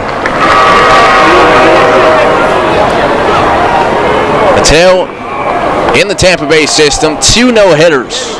His first in 2011 in a 7-inning contest against Lake County on July the 8th. And then a couple years later, picked up another no-hitter, this time a 9-inning no-hitter in 2013 with AA Montgomery. Pitch to lines, popped up, back at shortstop, and out is Denny's not going to get there. It's in for a hit. Witherspoon picks up, fires into third. Vega gets there just in time. He had to hold up to see if it would land. It's a bloop single for the Lions, and runners at the corners with 1 away. Lions just got that one off the fist, and Ryan Dent, who is very good at going back on balls, gave it all of his effort, but just couldn't quite get there. Witherspoon hustling in from center, nearly had to play at third, and if not for Vega's speed, had it been a slower runner, may have been able to get him. So first and third with 1 away, and Alfonso now back at the top. Revs infield would love a double play ball right here to get them out of the jam. 1-0, Long Island leads it. And the first pitch, slap foul, sharply hit down towards the bullpen of the Long Island Ducks, third base side, 0-1. Alfonso, so far with the only RBI of the ball game, a base hit the opposite way to right field. Back in the third. He was subsequently doubled off with Reyes at the plate on a line drive to Chase Simpson at third base. No balls and a strike to count. Mateo deals, and it's down and away, a fastball. Backhand front to Tejeda to keep that one from going by. 1 ball and 1 strike. Gaynor loosening for the Revs down in their right field bullpen. Or rather, Click now up. 1-1, swing and a foul back. Saw Gaynor head down there, but it is Michael Click who's throwing.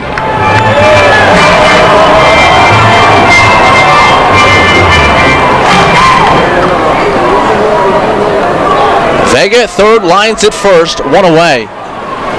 As we play the top of the 5th. Mateo reading the signs from Tejeda. He sets at the letters. And the 1-2 pitch, swinging a foul straight back. Alfonso stays alive.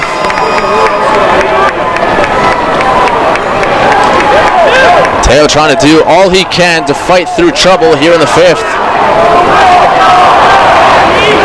Fans trying to get behind him at Peoples Bank Park. He's ready, and the 1-2. Swinging a pop-up, foul and out of play again off to the right, and Alfonso really making Mateo work right here. Mateo 3 times invited to spring training with the big league club.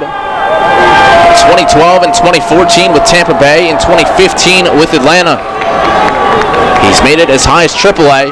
And the pitch on the way through the legs at Tejeda. That's all the way to the backstop, and a run will come across. Vega down the line from third to score, and the Ducks now ahead 2-0. It was low and in the dirt, and it went right between the wickets of Tejeda. He could not get the glove down in time. It'll go as a wild pitch, Lions up to second base on the play, and now the double play out of the equation.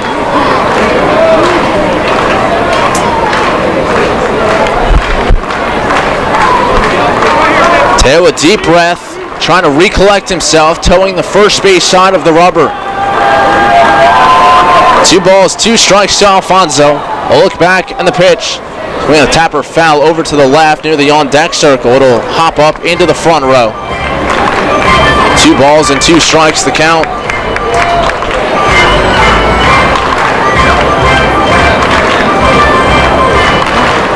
Alfonso in his 3rd professional season, first with the Ducks.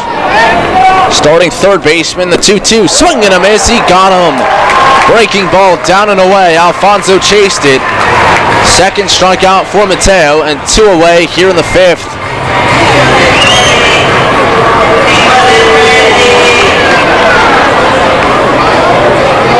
That'll bring up Elmer Reyes.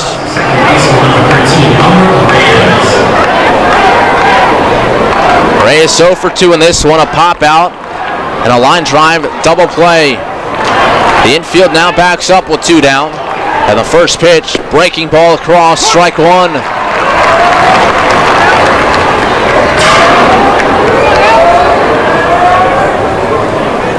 Reyes now in his 8th pro season, his 2nd here with the Ducks. Previously played for Long Island in 2015.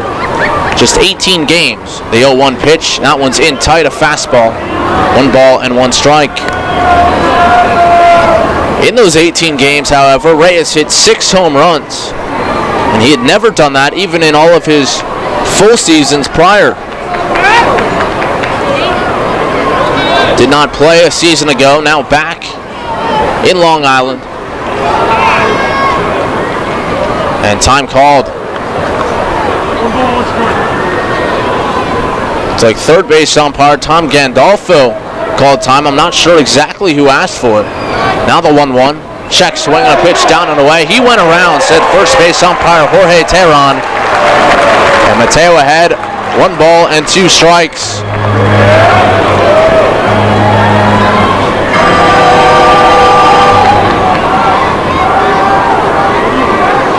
The Revs able to escape trouble in the 3rd, allowing just 1 run across. And out number 3 would net them the same here in the 5th. 2 men down, 2-0 Ducks. And the 1-2 from Mateo. Swinging a high fly ball center field. Witherspoon backing up but has room. Still backpedaling shy of the warning track. He will reach up and glove it to retire the side. 1 run across on a walk and a hit. And 1 man left stranded. We're halfway home from Peoples Bank Park. And it's 2-0 Long Island. You're listening to Game 3 of the Championship Series on 1350, presented by your neighborhood Sure Save Markets. Brimmer has been York's license and notary specialist since 1969. An approved online messenger for PennDOT, it offers registration and driver's license renewals, online title transfers, money orders, and notary service, all with a friendly staff that guarantees your satisfaction. For more information on Brimmer's convenient hours and fast service, call 717-699-1060 in York or visit them on the web at brimmers.com. Brimmer Fast Licensing and Notary Service with 4 convenient locations in York and Lancaster. Need material handling equipment for your company's busy season? Mid-Atlantic Industrial Equipment offers a full line of rental equipment to keep you operating at maximum efficiency. Forklifts from 3,000 to 15,000 pound capacity, narrow aisle reach trucks and order pickers, electric pallet jacks, scissor lifts, and forklift clamp attachments. Daily, weekly, and monthly terms available. Call today at 888-383-LIFT. That's 888-383-5438. And check us out online at midatlanticindustrial.com. You trust AAA to work at every mile. But AAA doesn't just cover your car. They can also cover your home. AAA Home Insurance protects every square foot. And when you add AAA Home Insurance to AAA Auto Insurance, you get more protection and more savings. Insurance that's not just insurance. Talk to your local AAA insurance agent today or visit AAA.com to learn more about AAA Home Insurance. This is Paul Fletcher. You're listening to York Revolution Baseball on the home of the Revs, Sports Radio 1350 WOYK. First in York, first in sports.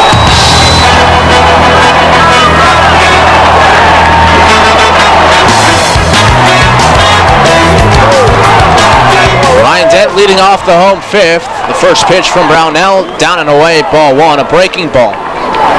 Dent, Simpson, and Harris due to hit. It's the Ducks 2 and the Revs nothing. Long Island with 1 in the third and 1 in the fifth, and each time the Revs avoiding further damage. The 1-0 swing, a tapper foul straight down at the plate. It got a piece of Berg, the catcher, who's crouched over, hands on knees, and Dent taps him on the backside to say, "I'm sorry, buddy." 1 ball, 1 strike to count. Dent in the second half has been the everyday shortstop for the Revs. Has really done a fine job defensively and really a lot of wear and tear playing every day, but you wouldn't know it by watching him. Ever since Angel Franco was picked up, there was not a lot of other options at shortstop to give Dent a day or two as he swings and chops one to third, knocked down by Alfonso. He picks it up, throws across, and just in time to get Dent hustling down the line. Sharply hit, a nice recovery by Alfonso. And there's one away here to begin the home fifth. That'll bring up Chase Simpson. Simpson a walk his first time up. We've talked about how big a turnaround Alex Berg has seen in the postseason. Well, how about Chase Simpson? Finished the regular season hot, but overall batted .199 in the regular season. Has almost doubled that here in the playoffs. Comes into today batting .375 and rides a 5-game hitting streak. Brownell will step back and try to clear his cleats. Now we'll go to the rosin bag before Simpson steps in. Chase, a switch hitter up from the left-hand side, and home plate umpire David Speranza clapping his hands, trying to encourage Brownell to pick up the pace. The righty now ready into his wind, and the first pitch. Swing a number, third base side, charging Alfonso, he gloves, and on the run, throws to first and in time to get Simpson. 2 men down in the fifth, and both courtesy of Giovanni Alfonso over at third. So one third baseman grounds out to the other. And it's back to the top of the order now in Alonzo Harris. 2-0 Ducks, home half of the fifth. Harris looking for his first hit of the ball game. Lined out to left field in the first, popped out to third in the third.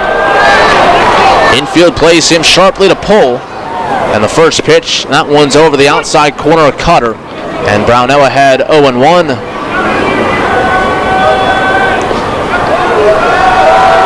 Brownell not overpowering, but steady. And the 0-1 pitch on the way, breaking ball, and that drops in there. And the Ducks righty ahead 0-2. Last season, a really dominant year for Brownell. Through 6 complete games, ranking second in the league in innings pitched, 169. Also struck out 147, third best. The 0-2 to Harris, and that one bounces in, knocked down by Berg. It's 1-2.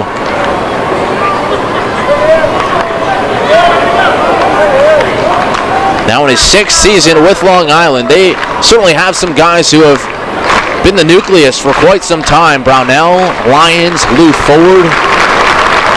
Alrighty kicks, and the 1-2. Fastball down and away. 2 balls and 2 strikes. Brownell, the Atlantic League Pitcher of the year before in 2015. 12 wins. 4 complete games that year, also struck out 146. The 2-2 pitch popped up, foul and back out of play. Harris protecting, chased one letter high. Brownell, part of the back-to-back Atlantic League championships for the Ducks, 2012 and 2013. We mentioned Dan Lyons, the MVP in 2012. It was Brownell to be named MVP the year following. The 2-2, called third strike, outside corner cutter, and Brownell sets down the Revs in order, 1-2-3 here in the fifth. Through 5 completed Peoples Bank Park, it's Long Island 2 and the Revs nothing here on 1350 WOYK. Get your tailgate on at Rudders with Jumbo Chicken Wings. For a limited time, Rudders VIPs earn triple rewards. 3 cents off per gallon of gas by purchasing delicious Jumbo Chicken Wings. Choose from 8 different mouth-watering flavors, including Old Bay and Buffalo Hot Sauce. Rudders, why go anywhere else? Did you know that Shipley Energy can take care of all your energy needs? From heating oil and propane to providing your home with electricity and natural gas. We also provide heating and air conditioning service and installation. All of your energy needs are under one roof at Shipley Energy. To learn more, visit ShipleyEnergy.com. Call 855-4SHIPLEY and don't forget to ask about our $100 rebate. Shipley Energy. Energy for life. It's going to be another epic year in high school football, and Sports Radio 1350 is ready for kickoff. Tune in every Friday night this fall for the high school football game of the week, presented by WellSpan Sports Medicine. Plus, go to WOYK1350.com for a full breakdown of the teams and the players of the 2017 York Adams League. The high school football game of the week, presented by WellSpan Sports Medicine. Catch the action every Friday night on Sports Radio 1350, online at WOYK1350.com, or download the WOYK mobile app. Pastrami, sausage, turkey bacon, green peppers. Choose from over 30 toppings for Rudders breakfast sandwiches. For a limited time, you can get 2 breakfast sandwiches for only $5 and earn 2 cents off per gallon of gas. Rudders offers you breakfast all day long. Rudders, why go anywhere else? This is Ryan Dent. You're listening to York Revolution Baseball on the home of the Revs, Sports Radio 1350, WOYK, first in York, first in sports.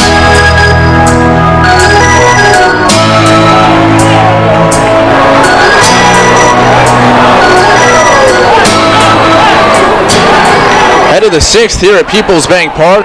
Along with Darrell Henry, I'm Matt Present. Game 3 of the Atlantic League Championship Series as Lou Ford leads it off and takes strike 1 from Victor Mateo. 2-0, the Ducks out in front after York won the first 2 ball games in the series, each by a 1-run margin. Mateo pumps in another one, 0-2 ahead of Lou Ford quickly. That one a cutter down and away, a good pitch.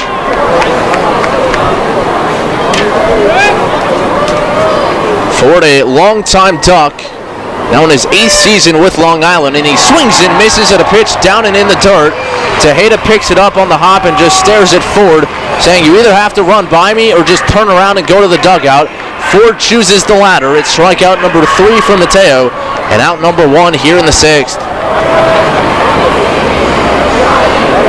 Mateo really dominating in that at-bat. Got ahead of him quickly with Connors and buried one down and away.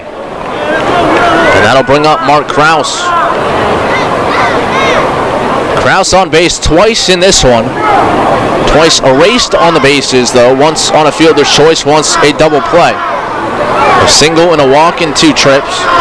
And the first pitch outside, ball 1.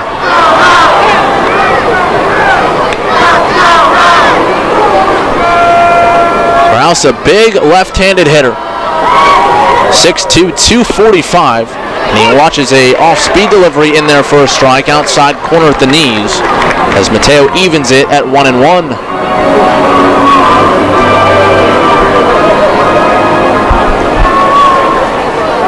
Krause is single in the second, his first hit in the series, and now he laces one to right field, but right at Jared Mitchell. Back a step to his right a step, and he gloves it for out number 2. That ball is scorched, and Mitchell positioned perfectly. 2 down, and the base is empty for Alex Berg.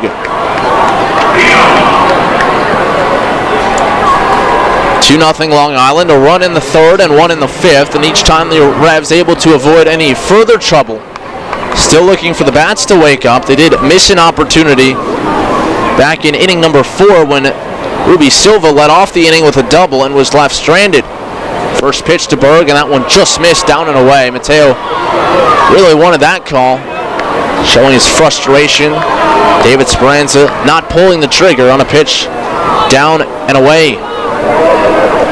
Berg a line out and a double play ball in this one. But came in 8 for 20 in the postseason. Now he'll watch a front door breaking ball for a strike, and that'll even the count at 1-1. Berg, a catcher, he can also play the outfield. 2 home runs in the postseason. The 1-1 pitch, check swinging a ball high, appeal to first. And no swing, says Jorge Teheran. 2 balls and a strike to count. Berg with a home run in the series against Somerset. Long Island actually fell behind in that series. In the first game they fell and they won the next 3. Swing and a miss there by Berg on a breaking ball down and away, and the count now even at 2-2.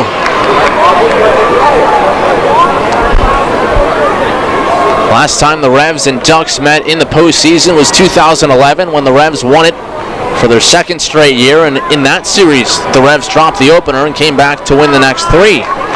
2-2 pitch, check swing and a ball down and away. This time Berg able to keep the hands back, and it's now full 3-2.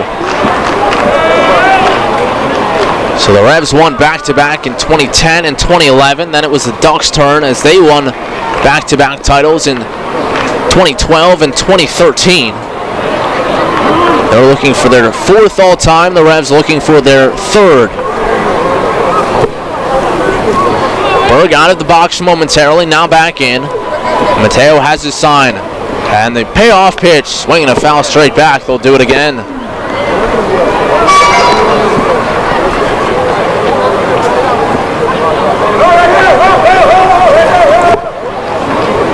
Berg, a really good series against the Patriots in the divisional round. 7 for 14, a double and a home run. Atlantic League All-Star this year. Payoff pitch again, up high, ball 4, just missed. Mateo snaps his glove as he receives the ball back from Tejeda. And now they'll have to face Angelo Sanko. Mace on the top step, and that might have been it. Mateo got the first 2 outs in the 6th, but then unable to get Alex Berg to set down the side in order. And Mace will turn to the bullpen.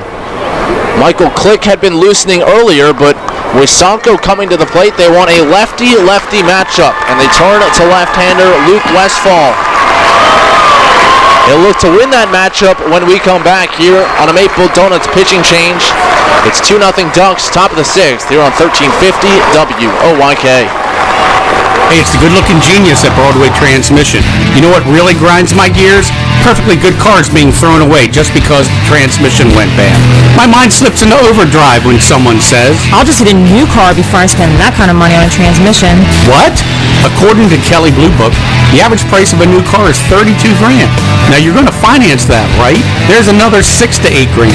And if you drive it off the showroom floor, it loses 20% of its value immediately. Don't forget, you also have to pay sales tax, higher insurance rates, title and registration fees, and come up with $600, $700, $800 a month depending on your interest rates for 5 years. And remember, you will still have to pay for the upkeep of the car, brakes, tires, wipers, fluids, etc. Stop! Trade your transmission, not your car. Thanks, good-looking genius. You're welcome, ma'am. Broadway Transmission. We'll get your shift together and save you all that dough. Visit us on the web at BroadwayTrans.com or stop in and see how it's done. Does your wealth advisor know how you take your coffee? At Smith, Mayer & Little Wealth Advisory Group, we genuinely get to know our clients, from their interests, goals, and dreams, right down to how they like their coffee. By understanding our clients on a personal level, we help them make wise financial decisions. In us, you will find a trusted confidant dedicated to your financial success. Smith, Mayer & Little, a wealth of knowledge about wealth. Get to know us over a cup of coffee or visit us at financialjava.com. Janney Montgomery Scott LLC, member NYSE, FINRA, and SIPC. This is Chang Choi, athletic trainer of the York Revolution. You're listening to York Revolution Baseball on the home of the Labs, Sports Radio 1350 WOYK. First in York, first in sports. Back here at Peoples Bank Park, top of the 6th, 2-0, the Ducks lead it. Runner at first for Long Island with 2 men down. The Revs will turn to the bullpen and left-hander Luke Westfall to face left-handed hitter Angelo Sanko. Westfall ready, and the first pitch. That one bounces in. Taking off from first to second is Berg, and there will be no throw. A wild pitch on the first delivery home. Tejeda blocked it, but unable to keep it in front. It trickled off to his right, and Berg got a good read on it. And now in scoring position with 2 away. Westfall came back from injury in the final week of the regular season, has been effective here in the playoffs. Has recorded 4 outs, and they have all been strikeouts. 1-0 breaking ball, chop foul on the ground towards first base. Sent Revs trainer Chung Choi scrambling out of the end of the dugout. 1 ball and 1 strike. The Revs turned to Westfall in game 1. Came in the 6th inning, got Kraus and Sanko both on strikeouts. So he won 2 lefty-lefty matchups back-to-back, and those were the only 2 batters he's faced in this round. A 1-1 pitch to Sanko, swing a line drive foul again towards the Revs dugout, first base side. And Westfall ahead now, 1-2. Westfall in the regular season made 45 relief appearances, a 3.35 ERA. He struck out 64 in 45 2/3 innings. Looking to do just that here to Sanko. And strand Alex Berg out there at second. Westfall will now step away. And now back on. He works from the center of the rubber. And he says yes to Tejeda. 1 ball, 2 strikes, the kick and the pitch. Breaking ball down and away, a chase pitch, and Sanko able to lay off.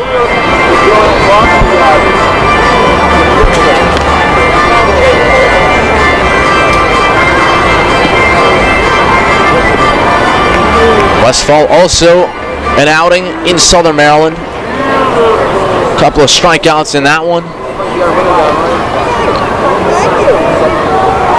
Sanko holds the bat high. Westfall says yes. The 2-2. Swing, and did he go? He did. And the tag put on by Tejeda. Sanko tried to take off for first. Tejeda blocked a breaking ball in the dirt and chased him down. A strikeout by Westfall. He wins the matchup. And he holds the Ducks in check here in the 6th. A 2-out walk to Berg. He's left stranded at second. 5.5 played at Peoples Bank Park. It's the Ducks 2 and the Revs nothing. You're listening to Game 3 of the Championship Series, presented by Neighborhood SureSave here on 1350 WOYK. It's time again for York Mitsubishi's September sales event with 0% financing, full rebates and discounts up to $4,500 on all remaining 2017s in stock. So stop by and see what we can do for you on all Outlanders with 7-passenger seating, Outlander Sports, Lancers, and Mirages. And as always, get our 10-year, 100,000-mile powertrain limited warranty. So don't miss out on York Mitsubishi's September sales event while selection is still available. York Mitsubishi, just off Route 30 on Roosevelt Avenue, York. Hey Revs fans, this is Travis Willis from the York Revolution. Join me and fellow teammate Ryan Dent for the 2017 Youth Baseball Camp for players 9 to 17 years of age on Saturday, October 7th from 9 a.m. to 3 p.m. and Sunday, October 8th from 9 a.m. to 12 p.m. at Peoples Bank Park. For registration and more information, visit the York Revolution Facebook page and click events or call the Apple Chevrolet ticket office at 717-801-HITS. The camp experience will go over a wide range of fundamental baseball skills and allow campers to get better while having a blast. Deadline to register is October 4th, so sign your kid up today. You'll always hit it out of the park with great Best Yet products from your neighborhood SureSave stores. Like party platters with $18.93 deli items. Team up Best Yet hot dogs with Best Yet kettle cooked chips. And get Best Yet 12 packs of soda and Best Yet Rising Crust pizzas at Sobel's Markets in Shrewsbury, Stewartstown, Whiteford, and East York. And at Nell's Market Fresh Foods in Sprott. This is Steven Janis. You're listening to York Revolution Baseball on the home of the Revs. Sports Radio 1350 WOYK. First in York, first in sports.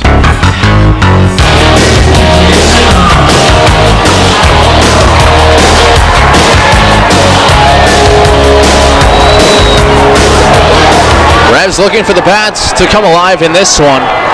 They trail it 2-0. No runs on 3 hits, 2 errors for York. The Ducks with 2 runs on 4 hits. They have not committed an error here tonight.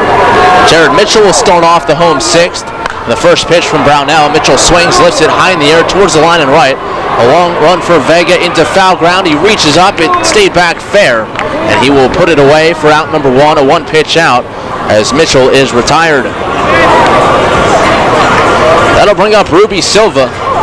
He has 2 of the 3 hits for the Revs in this one. He singled in the first, he doubled in the 4th. Lefty against the righty, John Brownell. Brownell, a much better outing here than in his first playoff start against Somerset. First pitch to Silva, misses a little low. 1 ball and no strikes. In the outing against Somerset, he took the loss. Gave up 7 runs, although only 4 were earned, but it was 13 hits over 5 1/3. Pitch on the way, that's a tapper up the first base line, and that will trickle foul. Kraus waiting with his foot on the base all the way as Silva hustled it out. Kraus was hoping that would come back fair and he would just have to field with his right foot still on the base, but it did stay just foul down the line. Brownell in 4 regular season starts against the Revs had a 2-1 record, a 4.57 ERA.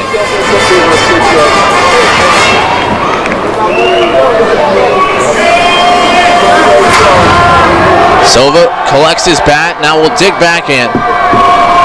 Second baseman Reyes almost on top of Kraus at first, a huge overshift on against Silva. A 1-1 pitch on the way, swinging a line drive, base hit center field. Ruby Silva is 3 for 3 in this one and now has 13 hits in the playoffs. It's a 1-out single here in the 6th. Boy, is he swinging a hot bat. 13 for 30 in the postseason, and that'll get Telvin Nash to the plate.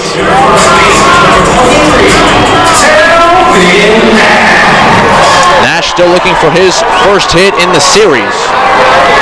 Did drive in a run last night. And his last at bat advanced Silva second to third, but Silva left stranded there in the Revs' biggest opportunity thus far. Brownell from the stretch. And the first pitch to Nash. That one's on the inside corner for a strike. Brownell gets ahead 0-1.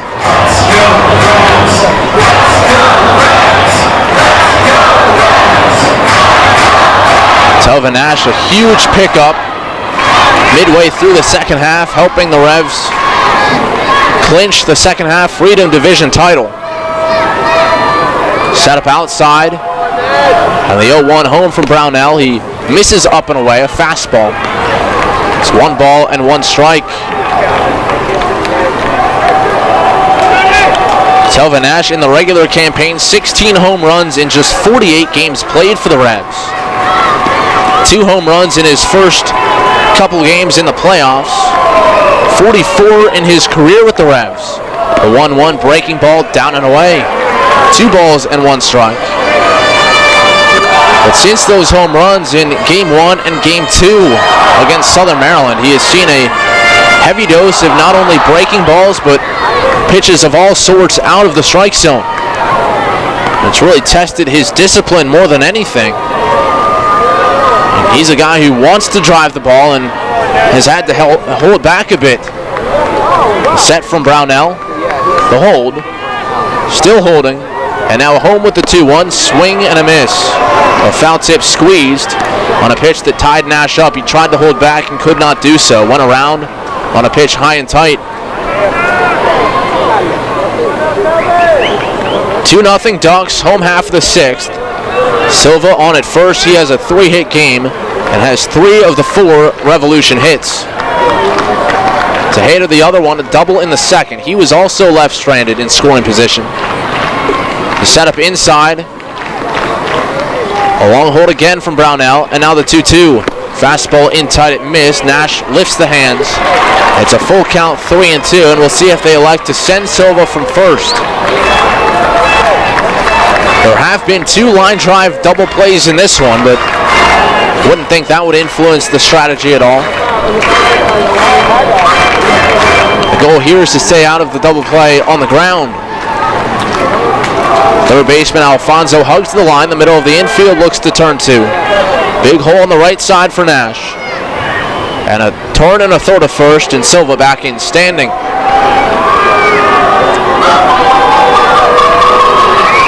Silva with good speed, inching his lead, held on by Kraus.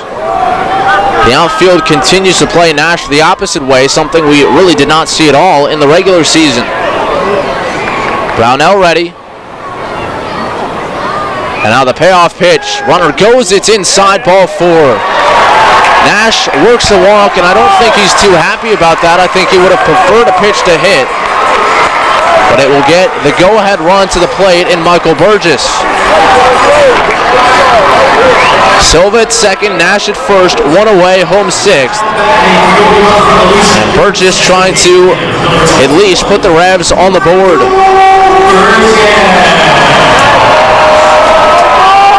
So far, he's 0 for 2, 2 strikeout victims. 2 of the 4 so far for John Brownell. Burgess digs in, first base side, batter's box. Will face him lefty against righty. Middle of the infield, pinch towards second. And the first pitch to Burgess, breaking ball, and he takes it for a strike, top part of the zone. It's 0-1.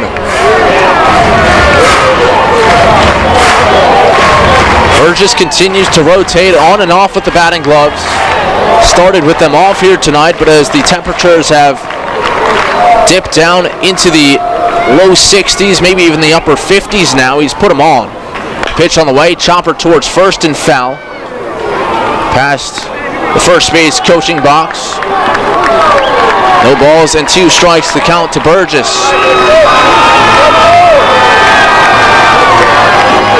Burgess, originally a first-round draft pick by the Nationals in 07. Now in his 3rd season in the Atlantic League, won a championship with Somerset in 2015. And now a member of back-to-back playoff teams here in York. First and second, one man down. Brownell sets. The kick and the pitch to Burgess. Breaking ball, he started, able to stop. And that one in the dirt, blocked out in front by Berg. It's 1-2. Rob Rogers up and throwing in the left field bullpen for Long Island, so we may see him for a 3rd straight night. He has been good for the Ducks, appearing in each of the first 2 games up in Long Island.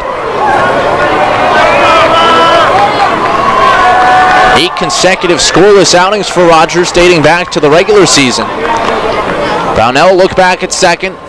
And the 1-2 to Burgess, breaking ball, and he just got a piece. Not only a piece of the ball, but a piece of Berg behind the plate. The catcher down to one knee. And still face down, waves off the third base side dugout with his glove, retrieves the mask, and now will get to his feet. Isaias Tejeda waits on deck, one away. First and second for York. Looking to get on the board, they trail 2-0. Silva on at second. He reached on a 1-out single to center. Nash then walked. And Burgess trying to keep it going.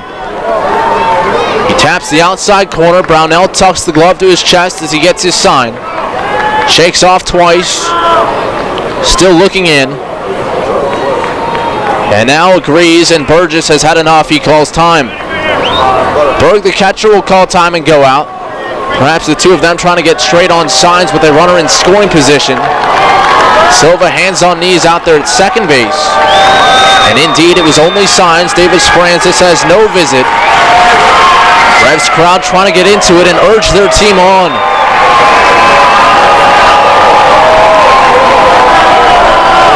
One win away from an Atlantic League title. And a big spot here from Michael Burgess. Down 2 runs and a 1-2 count with 2 men on. Burgess taps the outside corner. Again, Brownell leans in. The righty sets. The setup outside and the 1-2 to Burgess. That one's right there, strike 3. Fastball ran it back over, and Burgess frozen, looking off speed. He's down on strikes for the 3rd time tonight and the 5th strikeout victim for Brownell. Now 2 away. It'll take a big base hit from Tejeda to get a run home.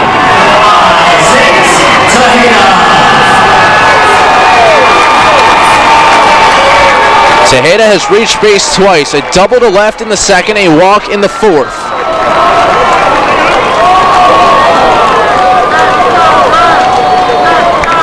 The Revs trying to capitalize here.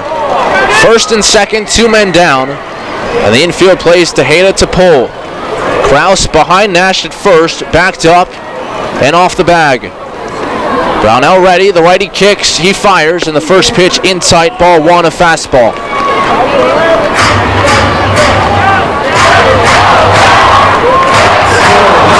Tejeda tonight making the start behind the plate. The only postseason game he did not start was the Game 4 victory in Southern Maryland. The setup in again, and the pitch from Brownell. That one a called strike on the inner edge. Very close to being the same as the last pitch, but I think just enough cut on it to catch the inner black.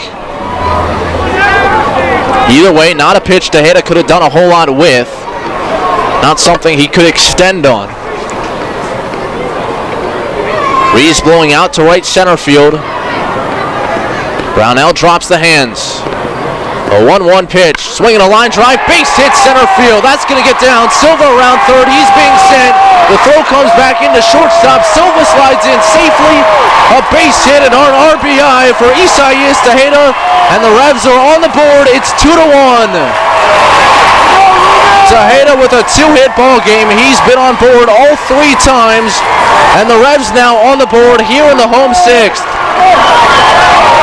Nash stopped at second, and now the pitching coach, Billy Horn, out to a visit with his starter, John Brownell.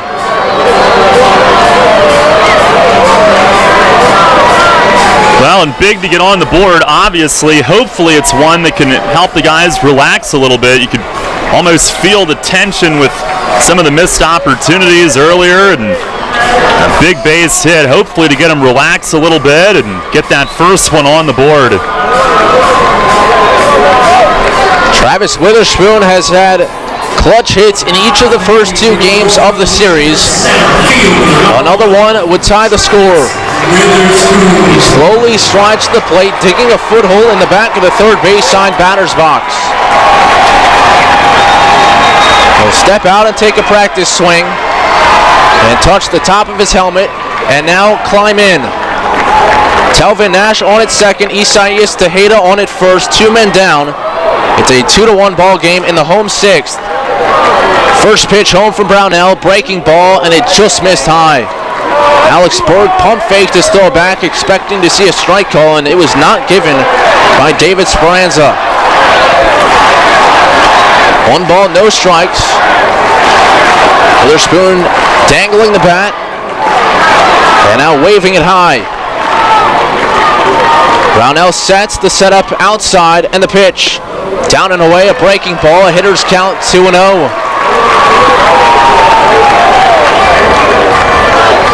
So Witherspoon now can sit dead red.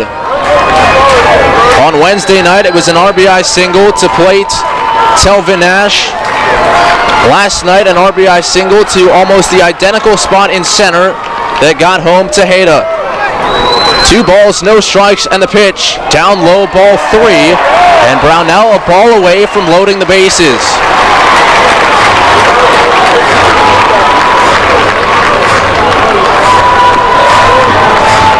Ryan Dent awaits on deck. Nash at second, Tejeda at first, each creep out their leads. 3 balls, no strikes, and the pitch from Brownell, swing and a miss. Witherspoon with the green light, chased up and away. It's 3-1.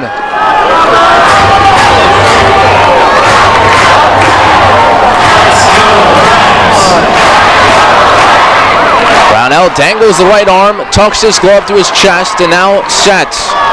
Drops the hands at the belt, the 3-1. Swing and a miss. That was a cutter, a good one to offer at, and Witherspoon could not connect. Now he'll be in protect mode, a full count, 3-2. The runners will get a head start. Nash from second, Tejeda from first, and a gap shot could give the Revs the lead. Brownell ready, the payoff pitch. Runners go, it's outside, ball 4. A breaking ball missed on 3-2, and the Revs have loaded the bases here in the 6th. Rob Rogers is warming, and Kevin Baez out of the third base side dugout, and he will have to make the move. Billy Horn already visited, and this will end the day for John Brownell. Relatively easy first 5 innings for him. The Revs did miss a chance to score in the 4th, but now in the 6th, with the bases loaded and a run in, Brownell will exit. Rob Rogers coming on and he will try to get the Ducks out of it. The Revs, meanwhile, they look to strike, to either tie or take the lead. We'll tell you more about Rogers when we come back here on 1350 WOYK. Get your tailgate on at Rutter's with Jumbo Chicken Wings. For a limited time, Rutter's VIPs earn triple rewards. 3 cents off per gallon of gas by purchasing delicious Jumbo Chicken Wings. Choose from 8 different mouth-watering flavors, including Old Bay and Buffalo Hot Sauce. Rutter's, why go anywhere else? Money and business are essential to the strength of a community. So is cheering and celebration and music and fun. That's why York Revolution games, concerts, youth sports, special events, and more happen at a place called People's Bank Park. People's Bank has been serving York County for more than 150 years. Always cheering, always celebrating, always committed to the things that make York County great. And to you having a great time at People's Bank Park. People's Bank, member FDIC, equal housing lender. As any baseball fan will tell you, there's nothing quite like spring training.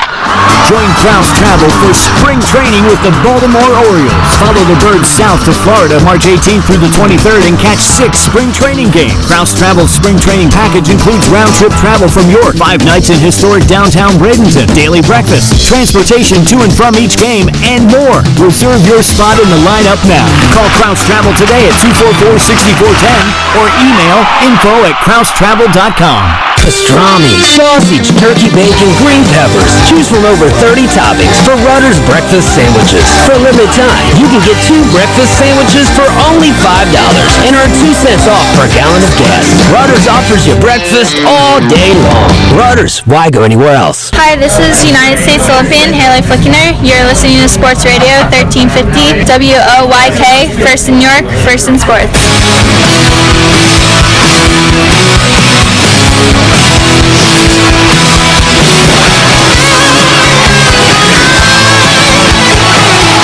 Maple Donuts pitching change with the bases loaded in the bottom of the 6th. The Revs have a run in, looking for more with Ryan Dent to the plate, 2 men down, and Rob Rogers entering. He's been very good for the Ducks so far in the postseason. He's faced the Revs in each of the first 2 games. Last night faced Michael Burgess and struck him out. And on Wednesday night, struck out 4 in the final inning and 2/3. First pitch to Dent, up high with the fastball, 1 ball and no strikes.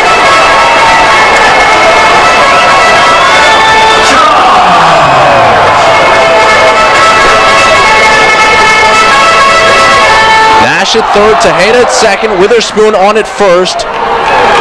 And the 1-0 pitch to Dent, swinging a pop-up, center of the diamond, Rogers off the mound, now it's the third baseman in, and calling and catching is Alfonso as Ryan Dent slams the helmet.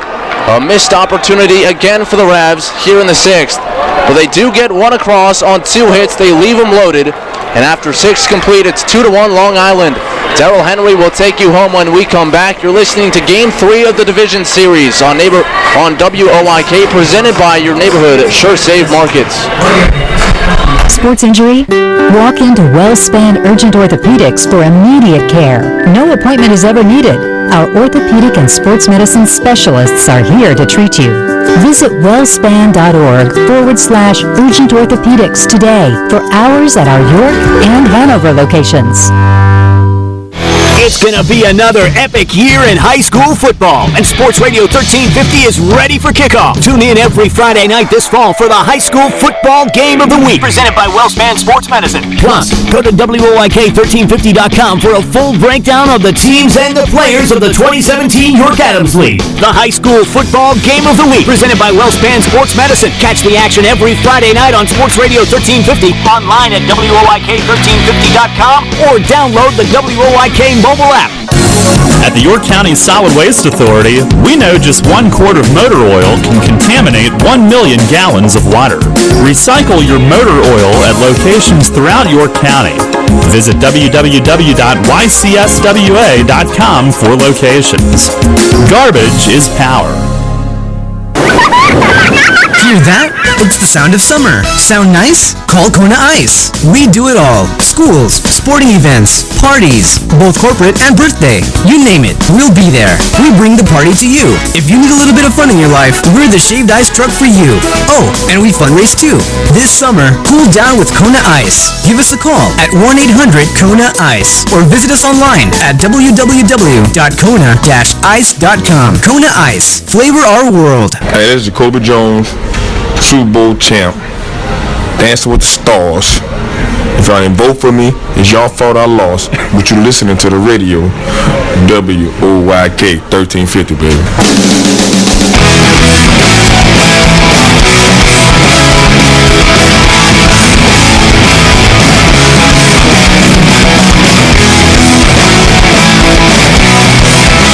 Ahead of the 7th, it's a 2-1 ball game. Revs have cut the deficit in half.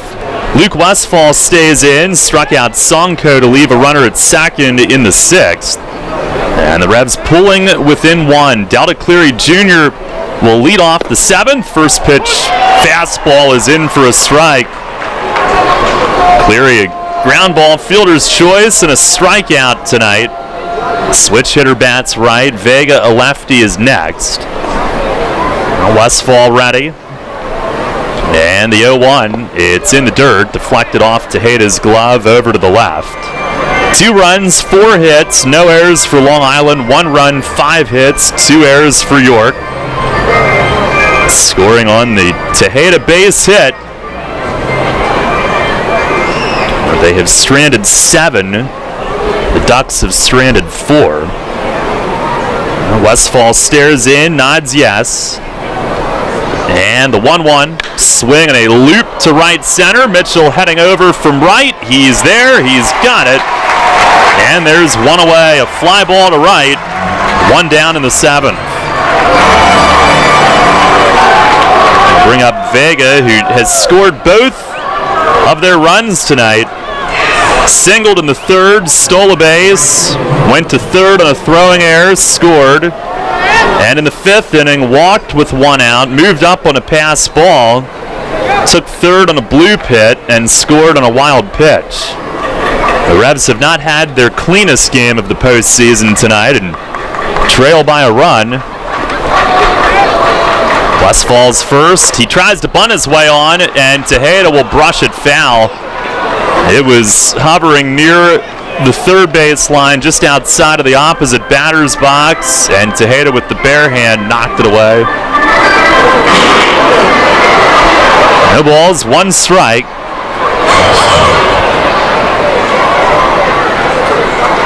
Game 3, the Revs with a 2-0 series lead, winning both in Central Islip and doing it in the late innings. Westfall into his stretch.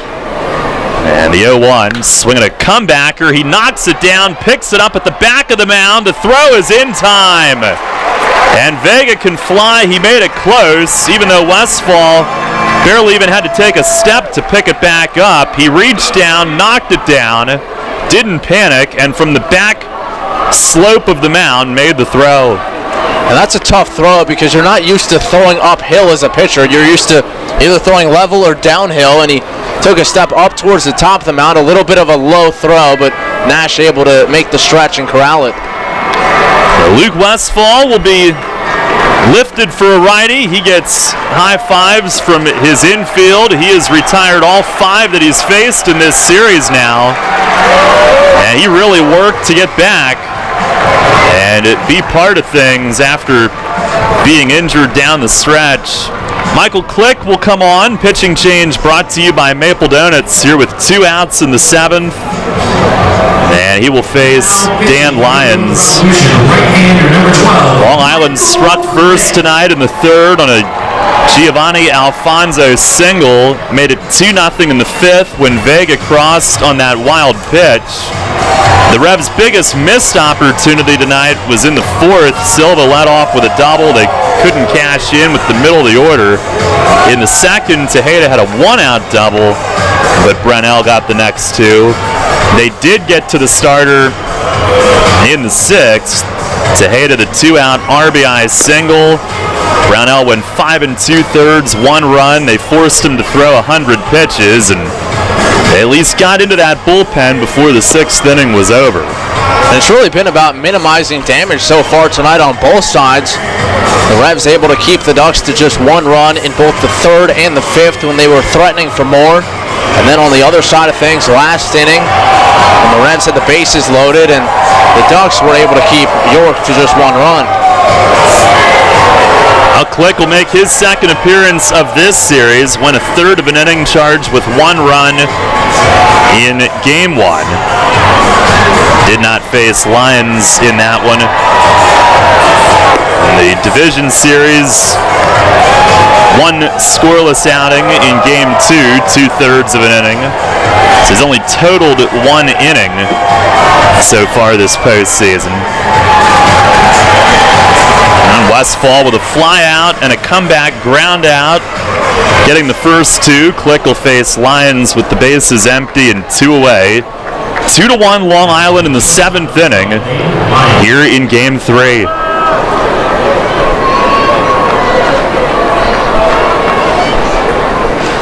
Lions tonight, a walk and a blue pit. A Click stares in and ready to go. The first pitch, fastball and a called strike. 94 he comes out throwing.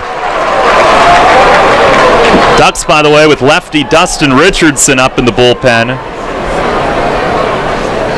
Mitchell and Silva do 3rd and 4th in the bottom of the 7th. 2 lefties for York back-to-back. Click the 0-1. And a swing and a miss. 94 again, right past him. And again, you get ahead with the fastball. Lions can't catch up to it. You got to come right back with that 94. Stares in, leaning out over his front leg. He's ready. And the 0-2. Swing, and he popped him up. Nash at first, into foul ground, approaching the track, and on the track he's got it. And Click combines with Westfall for a 1-2-3, top of the 7th. Stretch time here at the bank in Game 3. Revs trail the Ducks 2-1. Money and business are essential to the strength of a community. So is cheering and celebration and music and fun. That's why York Revolution games, concerts, youth sports, special events, and more happen at a place called People's Bank Park.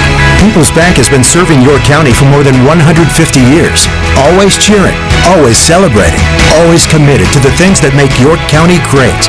And to you having a great time at People's Bank Park. People's Bank, member FDIC, equal housing lender. Hey Revs fans, this is Travis Willis from the York Revolution. Join me and fellow teammate Ryan Dent for the 2017 Youth Baseball Camp for players 9 to 17 years of age on Saturday, October 7th from 9 a.m. to 3 p.m. and Sunday, October 8th from 9 a.m. to 12 p.m. at People's Bank Park. For registration and more information, visit the York Revolution Facebook page and click events or call the Apple Chevrolet ticket office at 717-801-HITS. The camp experience will go over a wide range of fundamental baseball skills and allow campers to get better while having a blast. Deadline to register is October 4th, so sign your kid up today. You'll always hit it out of the park with great Best Yet products from your neighborhood SureSave stores. Like party platters with $18.93 deli items. Team up Best Yet hot dogs with Best Yet kettle cooked chips. And get Best Yet 12 packs of soda and Best Yet Rising Crust pizzas at Sawball's Markets in Shrewsbury, Stewartstown, Whiteford, and East York. And at Nell's Market Fresh Foods in Spry.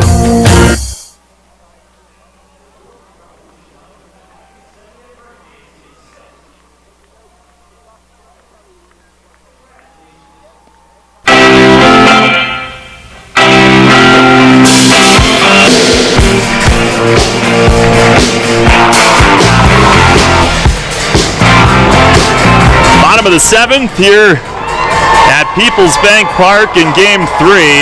It's the Ducks 2, the Revs 1, and lefty Dustin Richardson comes in to start the inning. Now, we saw him in Game 1, got the first 2 outs in the 7th inning, But then a walk hit batter, a walk, and 2 runs scored after he handed it over. Game 2 last night, he faced 1 batter, struck out Michael Burgess. So he's been in all 3 games. Wasn't on the Ducks roster until late in the year, acquired from Sugar Land. He had been with Long Island in the past. Rogers faced 1 hitter. Got a pop-up to leave him loaded in the 6th. And now Richardson in. Chase Simpson will turn around and bat from the right. Down a run. First pitch, up and in. And it's 1 ball and no strikes. That bounced out of Alex Berg's mitt. Simpson a walk and a ground out tonight.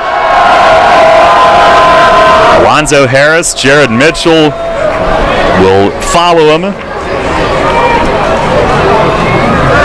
If it goes to Game 4 tomorrow, Logan Williamson against Jake Dunning. 6:30 first pitch.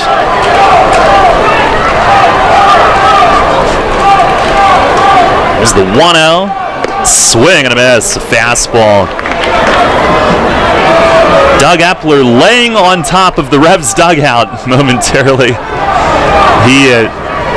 I guess he put a rally towel down in the dugout for the guys. He's certainly entertained and done a great job tonight as on-field host. There's the 1-1. Swing and a miss, a high fastball. Richardson, 6'6" lefties, got good stuff. For a time this season, he was Sugar Land's closer.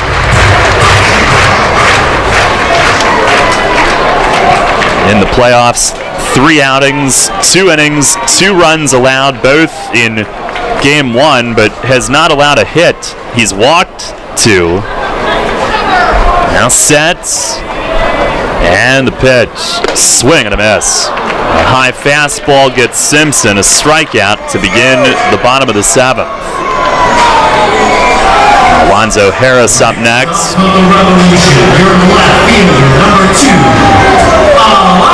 Alonzo 0 for 3 tonight.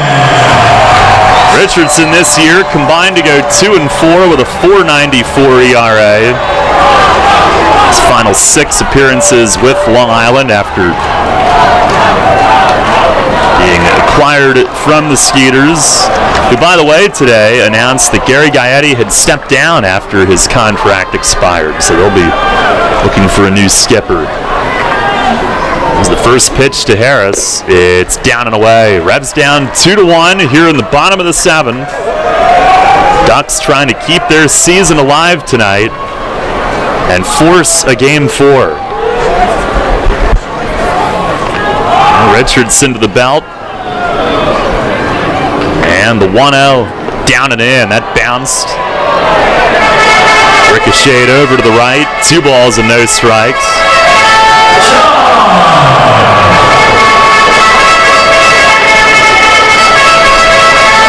Revs have been held to 5 hits, but that's 1 more than the Ducks have. 1 fewer run, though.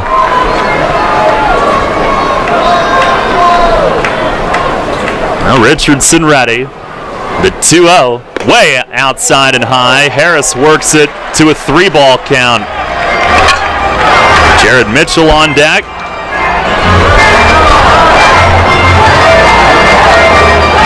And this might be a situation where you take not only 1 but 2 pitches. The value of having Harris on base is really high in this situation. 3-0, and it's over for a strike. He started toward first, hoping to get it. Made a little gesture that he thought it was low.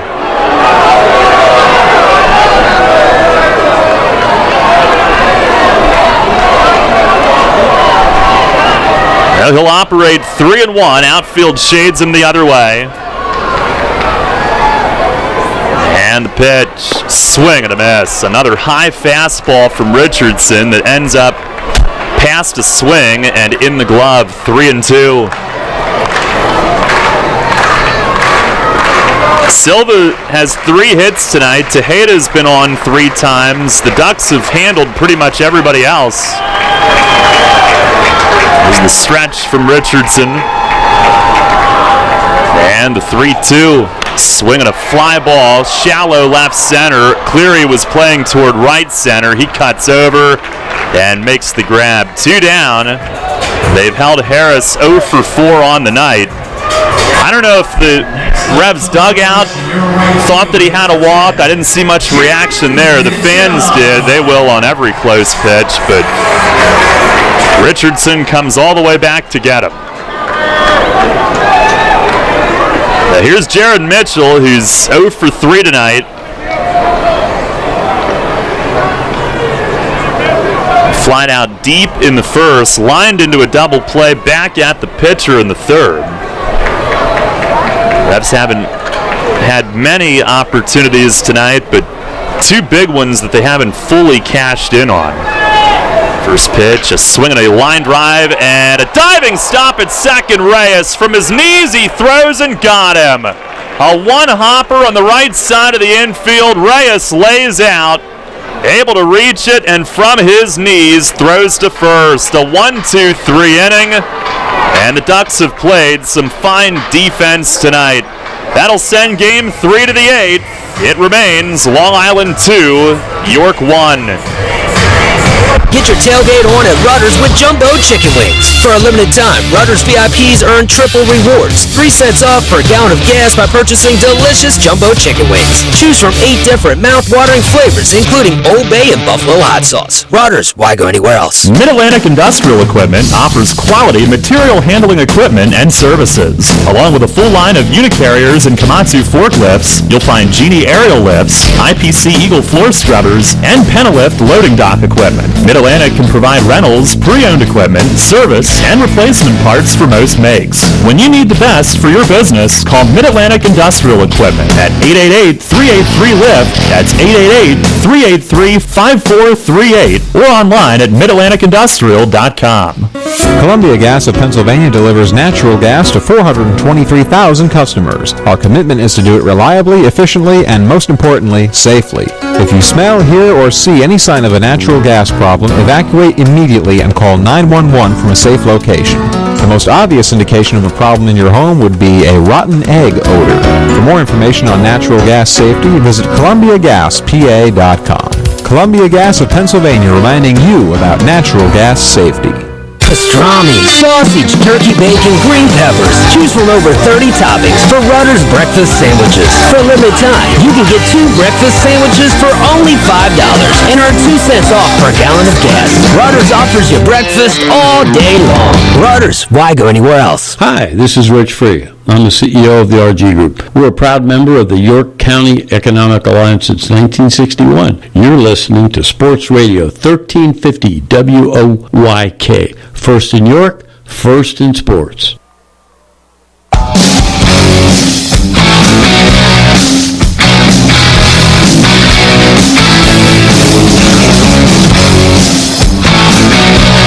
Michael Click will stay in. It's the top of the order for the Ducks here in the 8th. 8th inning brought to you by York Dental Sleep Therapy. 2-1 Long Island lead. Click got the final out of the 7th inning, and Giovanni Alfonso stands in. First pitch is fouled off over the first base side. He is 1 for 3 tonight. RBI single in the third. It ended up being a 1-2-3 inning for Richardson in the 7th. Dennis O'Grady, the right-hander, up for them for the 8th. Here's the 0-1, and a chopper hit high off the dirt at short. Dent has to wait, fires low, and Nash can't hang on. Trying to stretch and make a backhand pick, and it slips out of his glove, and Alfonso's on to begin the inning. It'll be a throwing error on Dent. They had Nash out early today working on picks in the dirt, but that one he had momentarily, and it slipped out.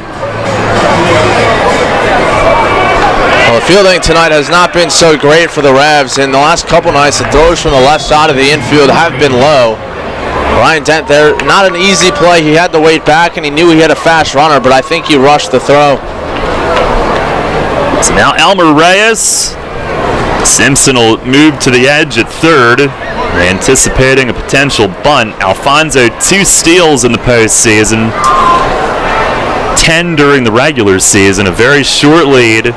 Simpson on the grass. Reyes does square, pulls back, and Click fires a strike. 93 down in the zone. Revs down 2-1 here in the 8th.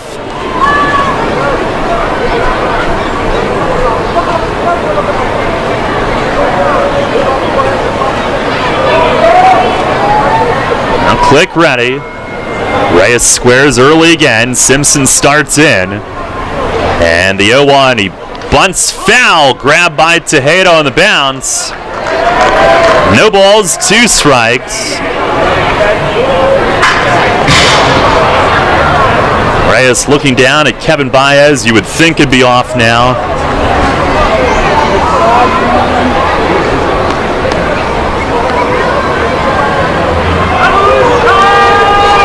Now Reyes climbs back in.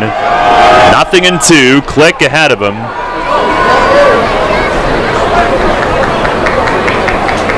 Now has his sign, the stretch.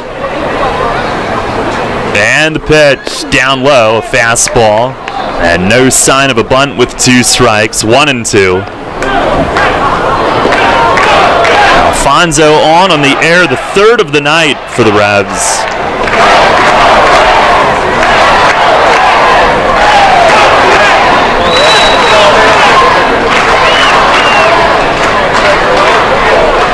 One and 2. Here's the stretch from Click. And deals. And a swing and a jam shot pop. Silva heading out from second and makes a basket play. Turns and throws. And Nash makes the pick. He holds the bag. It's a double play. Alfonso went halfway. Silva made the over-the-shoulder grab. Turned and threw.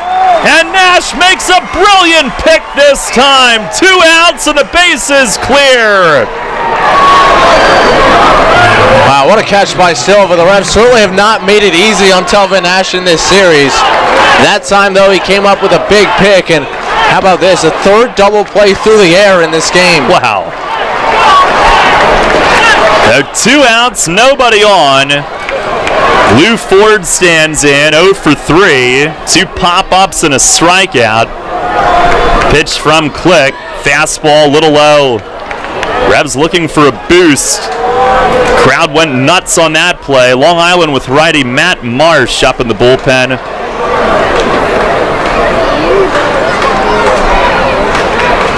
One-0. Swing and a miss. He chased a cutter in the dirt. Ford thought it was straight. It was not. It ends up on the ground. And the count 1-1. Revs down 2-1. Those leadoff base runners big, but Alfonso erased on a spectacular double play. Nash had to stretch to his left way out and make that pick.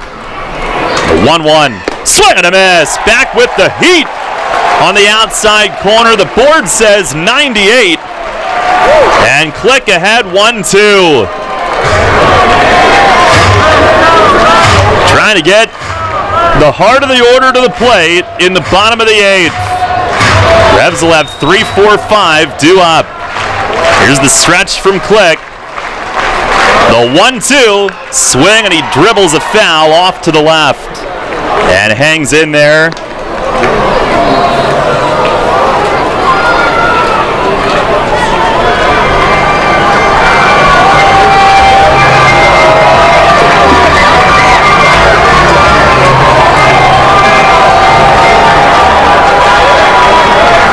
Outfield plays Ford the other way.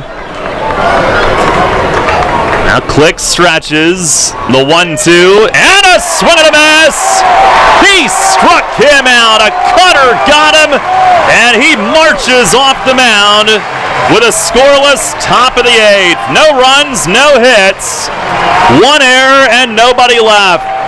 We go to the bottom of the 8th. Revs coming to bat, trailing 2-1. You'll always hit it out of the park with great Best Yet products from your neighborhood Sure Save stores. Like party platters with $18.93 deli items. Team up Best Yet hot dogs with Best Yet kettle cooked chips. And get Best Yet 12 packs of soda and Best Yet Rising Crust pizzas at Sobel's Markets in Shrewsbury, Stewartstown, Whiteford, and East York. And at Nell's Market Fresh Foods in Spry.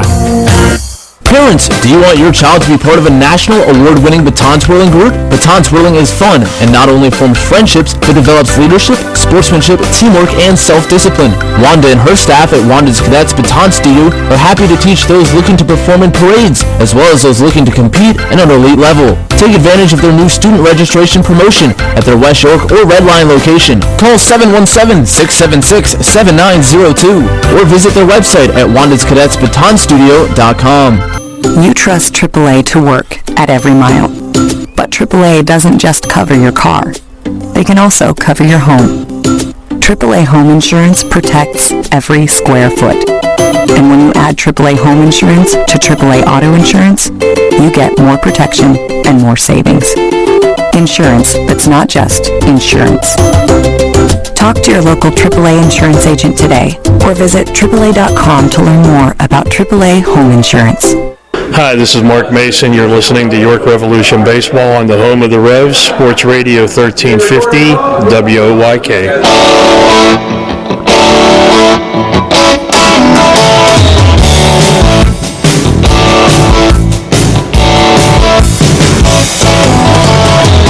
Now Michael Click, totally dominant in his outing. And we'll see if that can spark the offense coming to bat here in the bottom of the 8th. Down 1 run. Dustin Richardson, the lefty, stays in to face Silva, who's up first. Silva 3 for 3 tonight. A double. He scored their only run on Tejeda's single in the 6th. Left against left, and then Marsh getting ready for Nash, who's on deck, although Burgess follows him. They do have another lefty in their bullpen in Pat Kreider.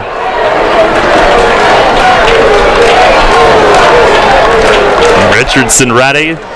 First pitch, a swing and a miss. Silva let it fly. 5,415 the attendance tonight, 54-15. Another great postseason crowd. Richardson to the belt. The 0-1, and Silva tries to bunt, pushes at third base side. He's 4 for 4, and the leadoff man on. He caught him by surprise, and it was perfect. He put it down on the third base side. It's a bunt single to lead off the bottom of the 8th. Oh, really just fabulous job handling the bat. Not only the 4 hits yesterday, it was a drag bunt up the first base side. This time just a little push up the third base line. And with his speed, there's always a chance to beat it. Kevin Baez out. That's going to be it. Right-hander Matt Marsh comes running in to face Telvin Nash. With the leadoff man, the tying run on here in the bottom of the 8th. Silva's 4-hit game. Not quite a Revs postseason record. Ramon Castro had a 5-hit game in the 2010 Championship Series. Game 2 against Bridgeport, a Revs win at home. But a 4 for 4 night, pretty great. And he flew through the bag at first, clapping his hands together, trying to get him fired up. And the tying run is on base to begin the bottom of the 8th. Marsh takes over. It'll be his second appearance of this series. Worked in the 7th inning in Game 1, a third of an inning, which came on a throw out at the plate. He walked Tejeda with the bases loaded, gave up a Witherspoon RBI single. A second run was cut down trying to score, but both batters that faced him reached. This time it'll be Nash. And I assume it's Kreider getting ready for Burgess, who's on deck.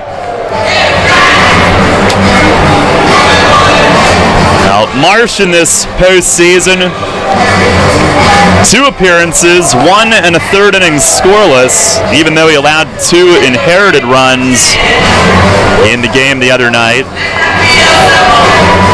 During the regular season, no record in 10 outings, 2 spot starts, a 2.46 ERA, 18 and a third innings, 23 strikeouts to 6 walks and only 15 hits. Opponents hit 224. Got a little hitch to his delivery, maybe some deception. We're told it's not Kreider, but Dennis O'Grady, who's currently up and throwing for Long Island. Interesting.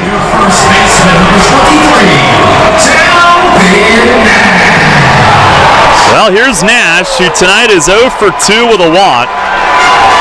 Now batting just 182 in the postseason after a hot start. His last home run was Game 2 of the division series against Southern Maryland. Marsh ready to go. The righty stretches. His first pitch slides down and away. Ball 1. Burgess on deck has been held to 3 strikeouts in 3 at-bats tonight. The Revs looking for the big boys to build a rally here. The 1-0 and a slider grabbed the outside corner. Strike called. Down 2-1 here in the bottom of the 8th. Chance of Talvin.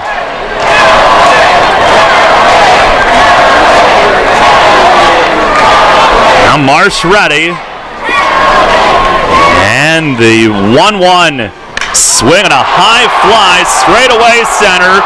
Cleary backs up. Onto the track. It is gone! It's gone! A home run for Talvin Nash! And the Revs take the lead! 3-2 here in the bottom of the 8th inning! It just got over!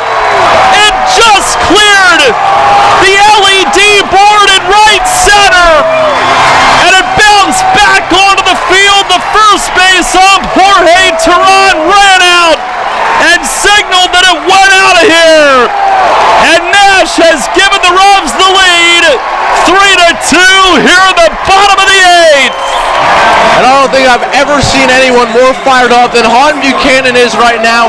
He sprinted in from the bullpen to leap in the air and chest pound Talvin Nash, and then sprinted back, trying to rally this crowd to his feet. Wow. Here's Michael Burgess. It's 3-2 York. The Revs are 3 outs away. Pitch to Burgess, a chopper toward the middle and a base hit into center. Now he follows the bomb with a single up the middle, and there's still nobody out here in the bottom of the 8th. And it was classic Talvin Nash, who back-legged one high in the air, and it just kept going and going and going. With the crowd chanting his name in the process. Man, what a moment. And Delta Cleary Jr. most of the way back looked like he was going to have a chance to make that catch. But he got to the track and he kept backing up. He got to the LED lights and kept backing up. Well, the wind has been blowing out that direction the whole night, and it's not a strong breeze, but maybe all that Nash needed. He certainly has the power to get it close. We've certainly seen him hit it out to the deepest part of the park before, and he does it again in an enormous spot. The pitching change brought to you by Maple Donuts, and Marsh is lifted. And the Revs 3 outs away from an Atlantic League title. They lead it 3-2 here in the bottom of the 8th inning. Nash clearing the Red Revolution logo, the red tint in the background behind it on the LED board. And it hit just behind the wall. There's some concrete on the other side. It hit just on the other side, kicked back in, but They were on top of that call, got it right. Wow. Amalio Diaz, the new pitcher for Long Island. Looking ahead to the 9th inning, it'll be the middle third of the order for the Ducks. Kraus, Berg, and Sonko that the Revs will have to get through. And I'm not sure who's up. It was not going to be Hutch tonight.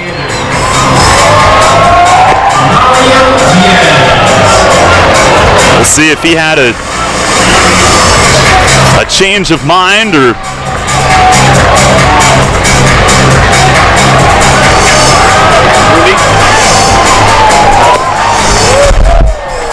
if it's going to be somebody else. So we'll see Diaz for the first time in this series. The Revs with a 3-2 lead. Diaz in 2 outings this postseason has a win and a save. 2 1/3 scoreless. During the regular season, he was one of their most relied upon. 5-6 with a 2.25 ERA, 15 saves. First time they've had a chance to get him in here in this round. Still no outs. It was a bunt single from Ruby Silva, who, by the way, sprinted through home plate on Nash's home run.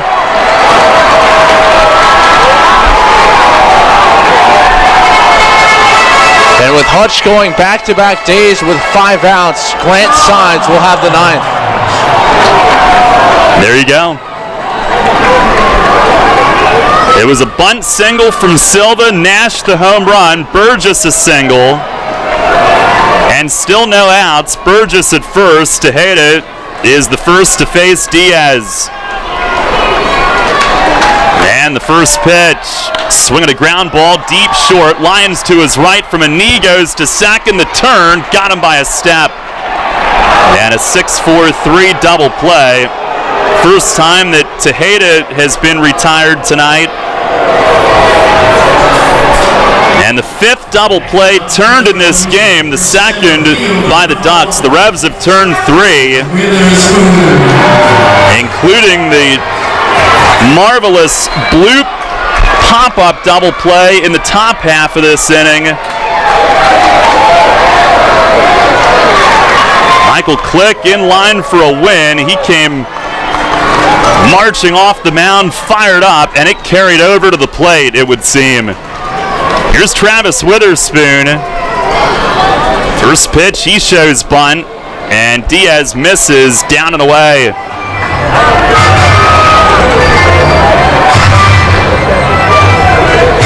Now, Nash, who won Game 1, had a big 3-run homer in Game 2 against Southern Maryland, hoping his will stand up in Game 3 of this round. Here's a foul back. Over the roof, it's a ball and a strike.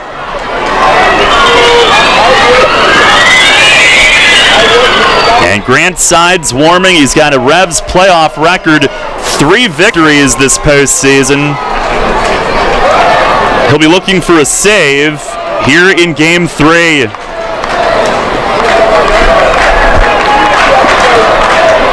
Now Diaz ready.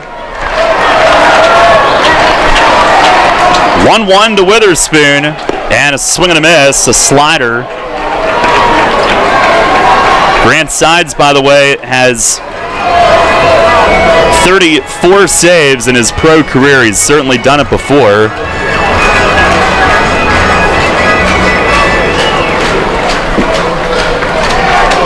Now Diaz, the stretch.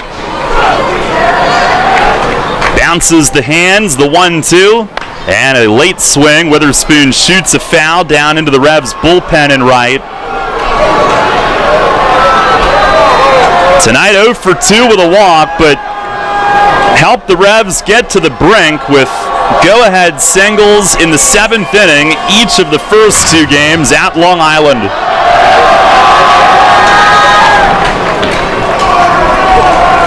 And now that they've taken the lead in Game 3, 3 outs away. Diaz the stretch. And another 1-2. Swing and a miss. Got him with a high fastball. But the Revs have taken the lead on Talbot Nash's 2-run homer in the bottom of the 8th. 2 runs, 3 hits, and nobody left as we go to the 9th. And the Revs 3 outs away from their 3rd Atlantic League title. And we'll stay here.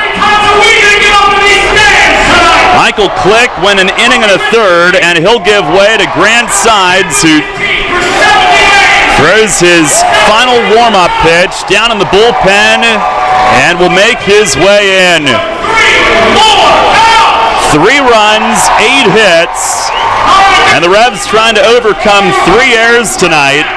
Long Island, 2 runs, 4 hits, and no errors in the game. The last 2 nights, it's been Sides the win, Hutchinson the save. Tonight, they're looking for Sides to get the save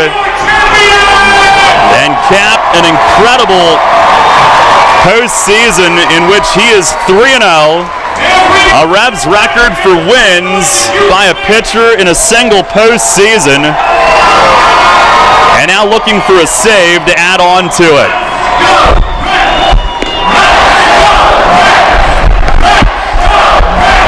It'll be Kraus, Berg, and Sonko, the middle third of the order for Long Island here in the 9th. In this series, last night, Sides didn't face any of those hitters. The first night, he faced Sonko, got him to line out. Berg on a ground out, did not face Kraus. So Hutchinson, who went 5 outs each of the previous 2 games, he'll be one of the guys hoping to come sprinting in when Grant Sides gets a 3rd out. The Revs winning in 2010 in a sweep, finished at Bridgeport. Winning in 2011 in 4 games. They dropped the first one at Long Island, won the last 3. And oh, by the way, in the Game 4 win that clinched it in 2011, it was the 8th inning in which they rallied to go in front. And here, trying to win their 3rd title, first since 2011, and trying to do it in a sweep. Only Somerset with 6, and Long Island with 3 have more titles than the Revs 2. The Revs tied with the former Newark Bears and the Lancaster Barnstormers with 2 apiece. And the Revs trying to get their 3rd tonight. And Mark Kraus will be first up. He's 1 for 2, a single, a walk, and a line out tonight. Sides acquired about 2.5 weeks ago.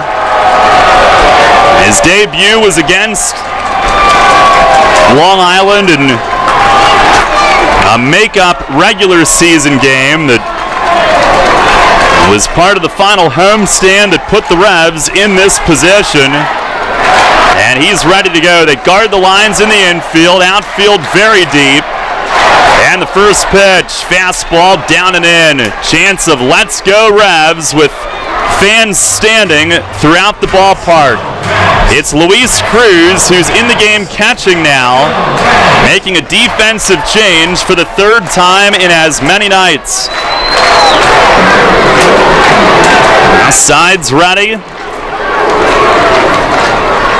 And the 1-0, swinging a well-hit ball right field. Mitchell was playing deep. He's back at the fence, jumps up, and he's got it! He makes the grab right in front of Cannonball Charlie! 2 outs away! 1 down here in the top of the 9th! The place stood still fearing that Krause might have tied it, but it's out number one, caught in front of the fence. Joe, I have a confession. I didn't see that. I looked up. I thought it was out.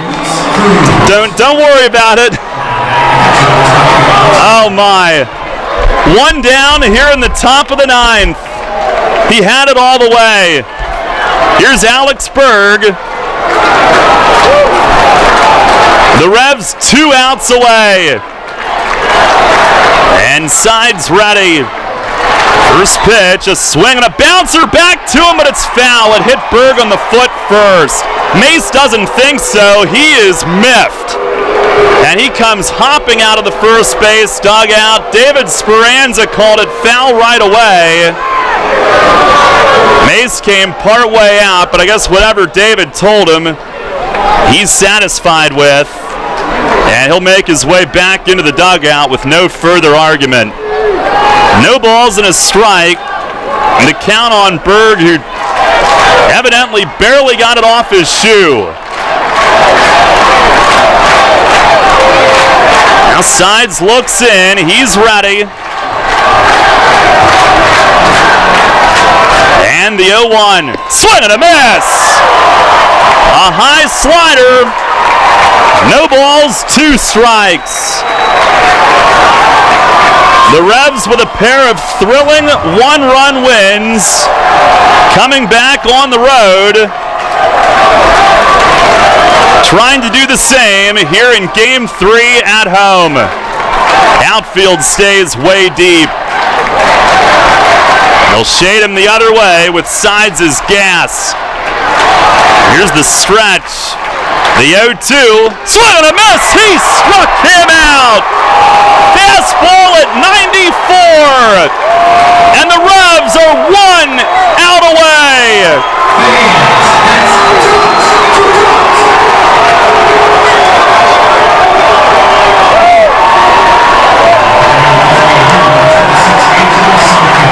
Grant Sides against Angelo Sonko, trying to give the championship to York. 3-2 the lead with 2 outs in the ninth. 5,415 on their feet. Everybody in the place is standing.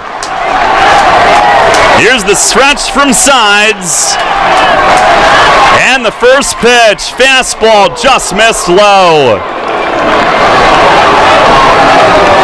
Game 4 in 2011, it was an 8th inning comeback. Game 3 in 2017, an 8th inning comeback has put them in this spot. Now Sides ready. The 1-0, fastball missed low. Sonko, one of the top power hitters in the league this year, 24 home runs. 3rd in the league. He's got a hitter's count here.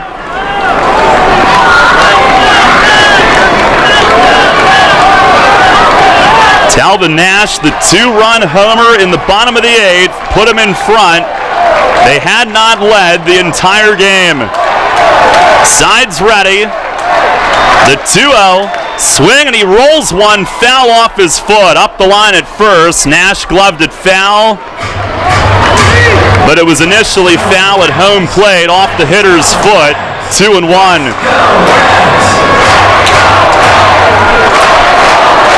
Chance of Let's Go Revs with rally towels being waved here at Peoples Bank Park.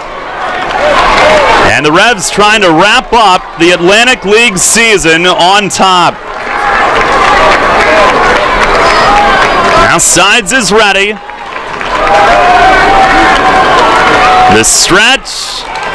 The 2-1. Swinging a line drive right field. It's down for a hit. Mitchell had him played way deep.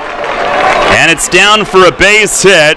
The tying run is on. And Delta Cleary Jr. will come to the plate. And they will pinch run with Jordan Hinshaw for Angelo Sonko at first base. So Hinshaw, who was used as a pinch runner in game 1, actually last night, make that. He will be used tonight after Songko keeps the Ducks' season alive.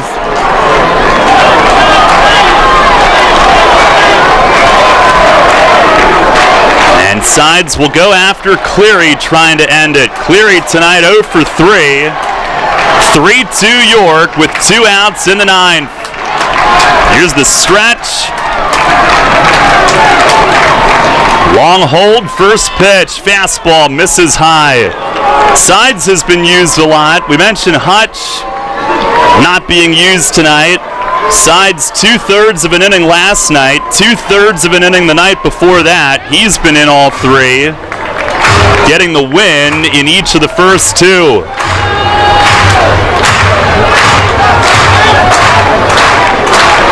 Now ready.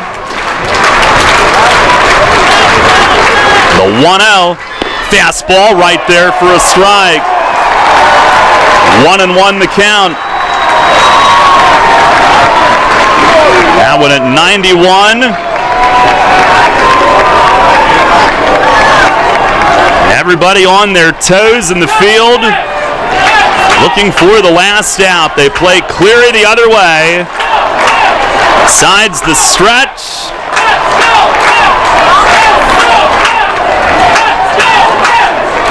Now the 1-1. Down and in, off the glove of Cruz. It'll go to the backstop. Hinshaw advances to second base.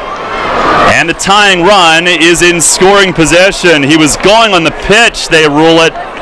It's a stolen base. So now a base hit could tie it up. And Cruz will head out and make sure that he and Sides are on the same page. Fletch will spend a visit. Not a bad time for that either. And it'll be a 2-1 count on Cleary. With the tying run, Hinshaw and his speed at second base. 2 outs here in the 9th inning.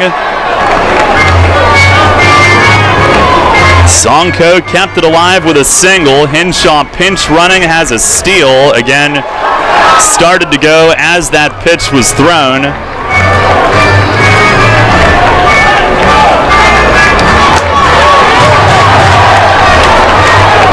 Cleary not known as a power hitter, so the outfield can move in a little bit, have a chance at the plate on a base hit. Sides hoping to not have them worry about that. 2-1, he's ready. The stretch. And the pitch. Fastball just missed, up and away. 3-1. That one at 94 and awfully close.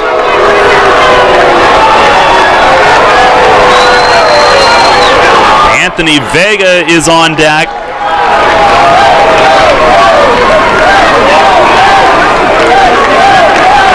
Now Sides ready. Look back at second. The 3-1. Fastball inside corner, strike 2. And the Revs are a strike away. This place ready to erupt. Full count, 2 outs here in the top of the 9th. Tying run at second. Sides ready, he looks in. The stretch.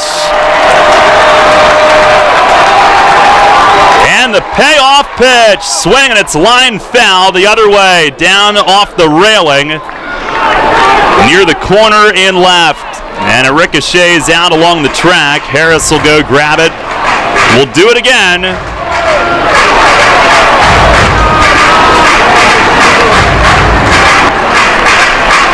A full count with 2 outs in the 9th. And Sides remains 1 strike away. He's got his sign, the stretch. And And the payoff pitch. Swinging a ground ball, rolled to short. Dead's got it, throws, it's over! And the York Revolution are 2017 Atlantic League champions!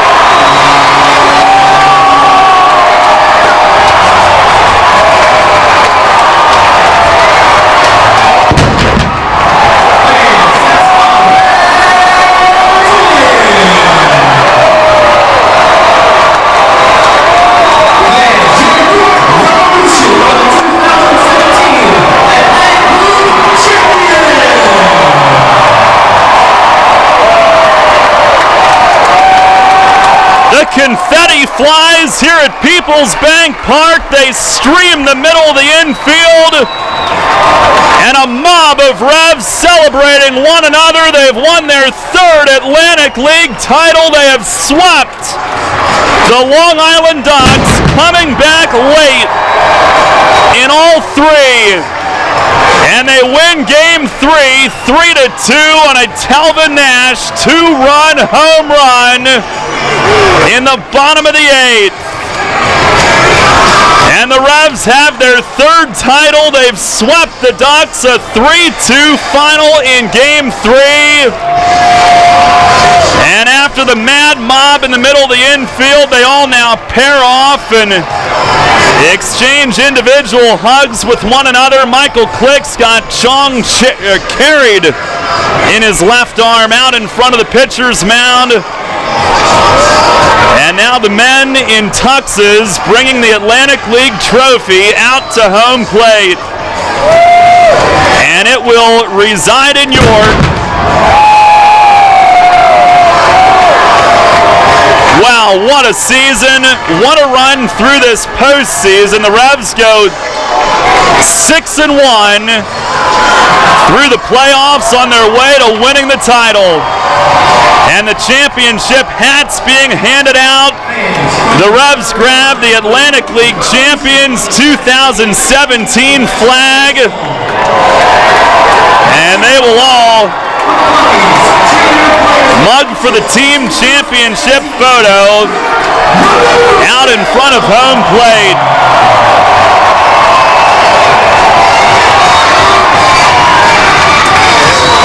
What a sweet sight. What a sweet moment for this team, this city, and the fans who brought it all postseason once again. More than 5,400 here tonight, crammed in. And the Revs with their third title, the second time they've clinched it at home, which certainly makes it that much more special. All the news crews out there with the cameras capturing the moment. I think it's Alonzo Harris who has the Atlantic League Championship flag draped over his shoulders. And Houghton Buchanan is running away with him. He's got Zoe on his shoulders running down the first base side, carrying him. A victory lap in front of the Revs dugout.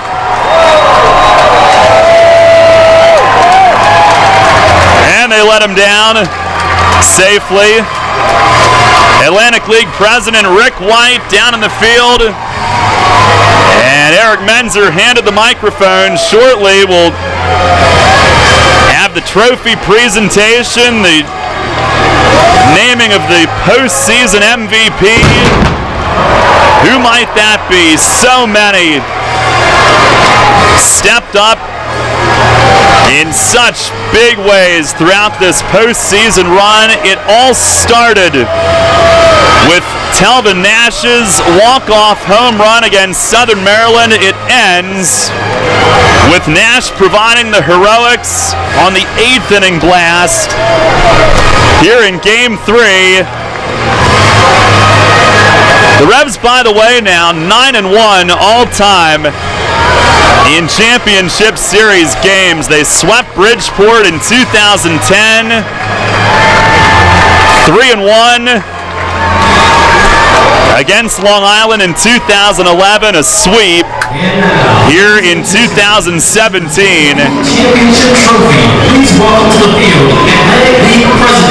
Rick White's going to grab the mic, and we'll listen in. I think you brought it home.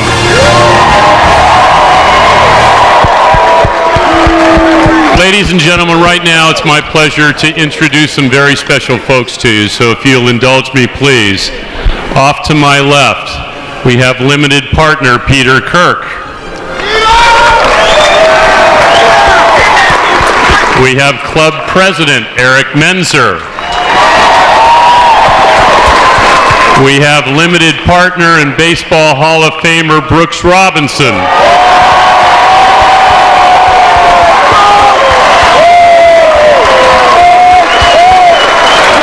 And we have managing general partner Bill Shipley. Behind me is manager Mark Mason. Mark?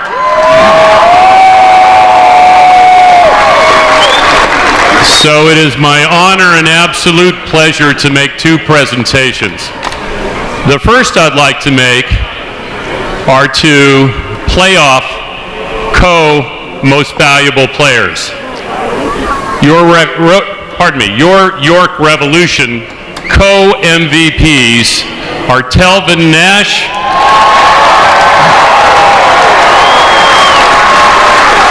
and Chase Hutchinson.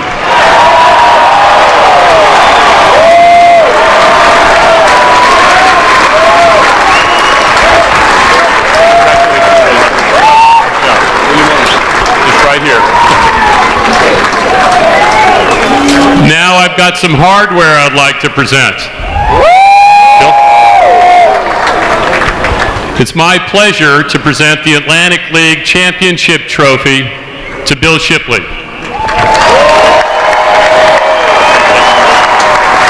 Well done.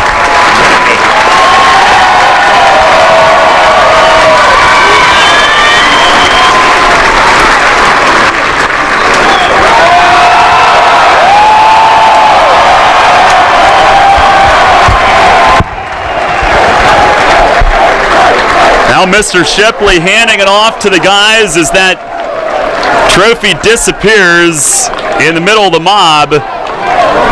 And the Revs will celebrate around the hardware out in the middle of the field. Chants of "Let's Go Revs," 5,415 still here, living up every moment of it. The Revs with their third championship trophy, the second time they've done it at home. 2010 in Bridgeport, 2011 at home against Long Island, 2017 here at home as they have swept the Ducks in 3, a 6-1 run through the postseason. They win their final 4, and they also end up winning 13 of their last 16, going back to the regular season, as now the whole gang gets together for a team photo with the championship trophy glistening right in the middle of it. And man, oh man, what a night here in York. Let's hear one more time for 2017.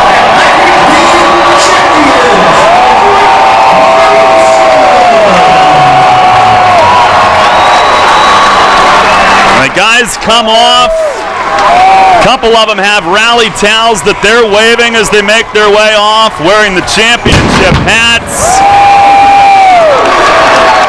And what a run. What a season. The Revs got here by way of the incredible turnaround from first half to second half, worst to first. And after clinching against Lancaster 13 days ago, an incredible moment just to get here. The Chase Simpson Grand Slam, a game that we'll be talking about forever. And then going on the 6-1 postseason run rolling through the Blue Crabs in 4 and sweeping the Ducks in 3. All one-run wins, all late-inning heroics, and just an incredible championship series. The Revs will next be at home for opening night 2018. Another banner will go up. More championship rings will be handed out, and the Revs will head into the fall, the winter, and the early spring, being able to bask in the glory. Atlantic League champions once again. They do it in front of the home crowd tonight. 3-2 is your final. It was funny, in our pregame meeting with Mace, he said that there won't be a 2-1 game in this series with as good as these offenses are. Well, it was 2-1 until Telvin Nash parked one in the bottom of the 8th, and time stood still for a moment. We didn't know if it would get out. Once it cleared, we didn't even know if it had gotten out. Until Jorge Terán ran out there and signaled that it indeed had cleared the fence. It bounced back in, but it was out of here, and Telvin Nash, the heroics. And I don't know if we've ever had co-championship MVPs before, but Nash and Chase Hutchinson, who got a total of 10 outs in the first 2 games on the road. And you could certainly make it a trifecta with Grant Sides, who got wins the first 2 and the save tonight, getting a ground out to short with the tying run at second. Got Cleary to roll it to Dent, who gloved it, fired, had his hands in the air as he completed the throw. His celebration was on. Nash caught it, swung his arms in the air, and they all sprinted toward each other out in front of the pitcher's mound. Confetti flew from the upper deck, and the celebration was on in the middle of the field. The Revs, Atlantic League champions again. They do it for the 3rd time in their 11-year history. What a night. The party just getting started here at Peoples Bank Park. And your York Revolution are on top again. Atlantic League champions, 3-2 your final score in Game 3. Stay tuned, post-game show as we wrap things up for you. It's coming up next. Kids today, with Facebook, texting, TV, and video games, seems like fresh air and sunshine are things of the past. Remember playing catch, climbing trees, wholesome backyard fun? Heritage Lawn and Landscape Care remembers, give them lush grass, healthy trees, the good old outdoors. American is baseball and apple pie. Kids have every reason to stay inside. Don't let your lawn be one of them. Heritage Lawn and Landscape Care, world-class care right in your backyard. 717-292-9994. You'll always hit it out of the park with great Best Yet products from your neighborhood SureSave stores. Like party platters with $18.93 deli items. Team up Best Yet hot dogs with Best Yet kettle cooked chips. And get Best Yet 12 packs of soda and Best Yet Rising Crust pizzas at Sobel's Markets in Shrewsbury, Stewartstown, Whiteford, and East York. And at Nell's Market Fresh Foods in Sprott. Money and business are essential to the strength of a community. So is cheering and celebration and music and fun. That's why York Revolution games, concerts, youth sports, special events, and more happen at a place called Peoples Bank Park. Peoples Bank has been serving York County for more than 150 years. Always cheering, always celebrating, always committed to the things that make York County great. And to you having a great time at Peoples Bank Park. Peoples Bank, member FDIC, equal housing lender. Hi, this is Enoe Polanco, and you're listening to Your Revolution Baseball on the home of the Revolution, Sport Radio 1350 WOYK.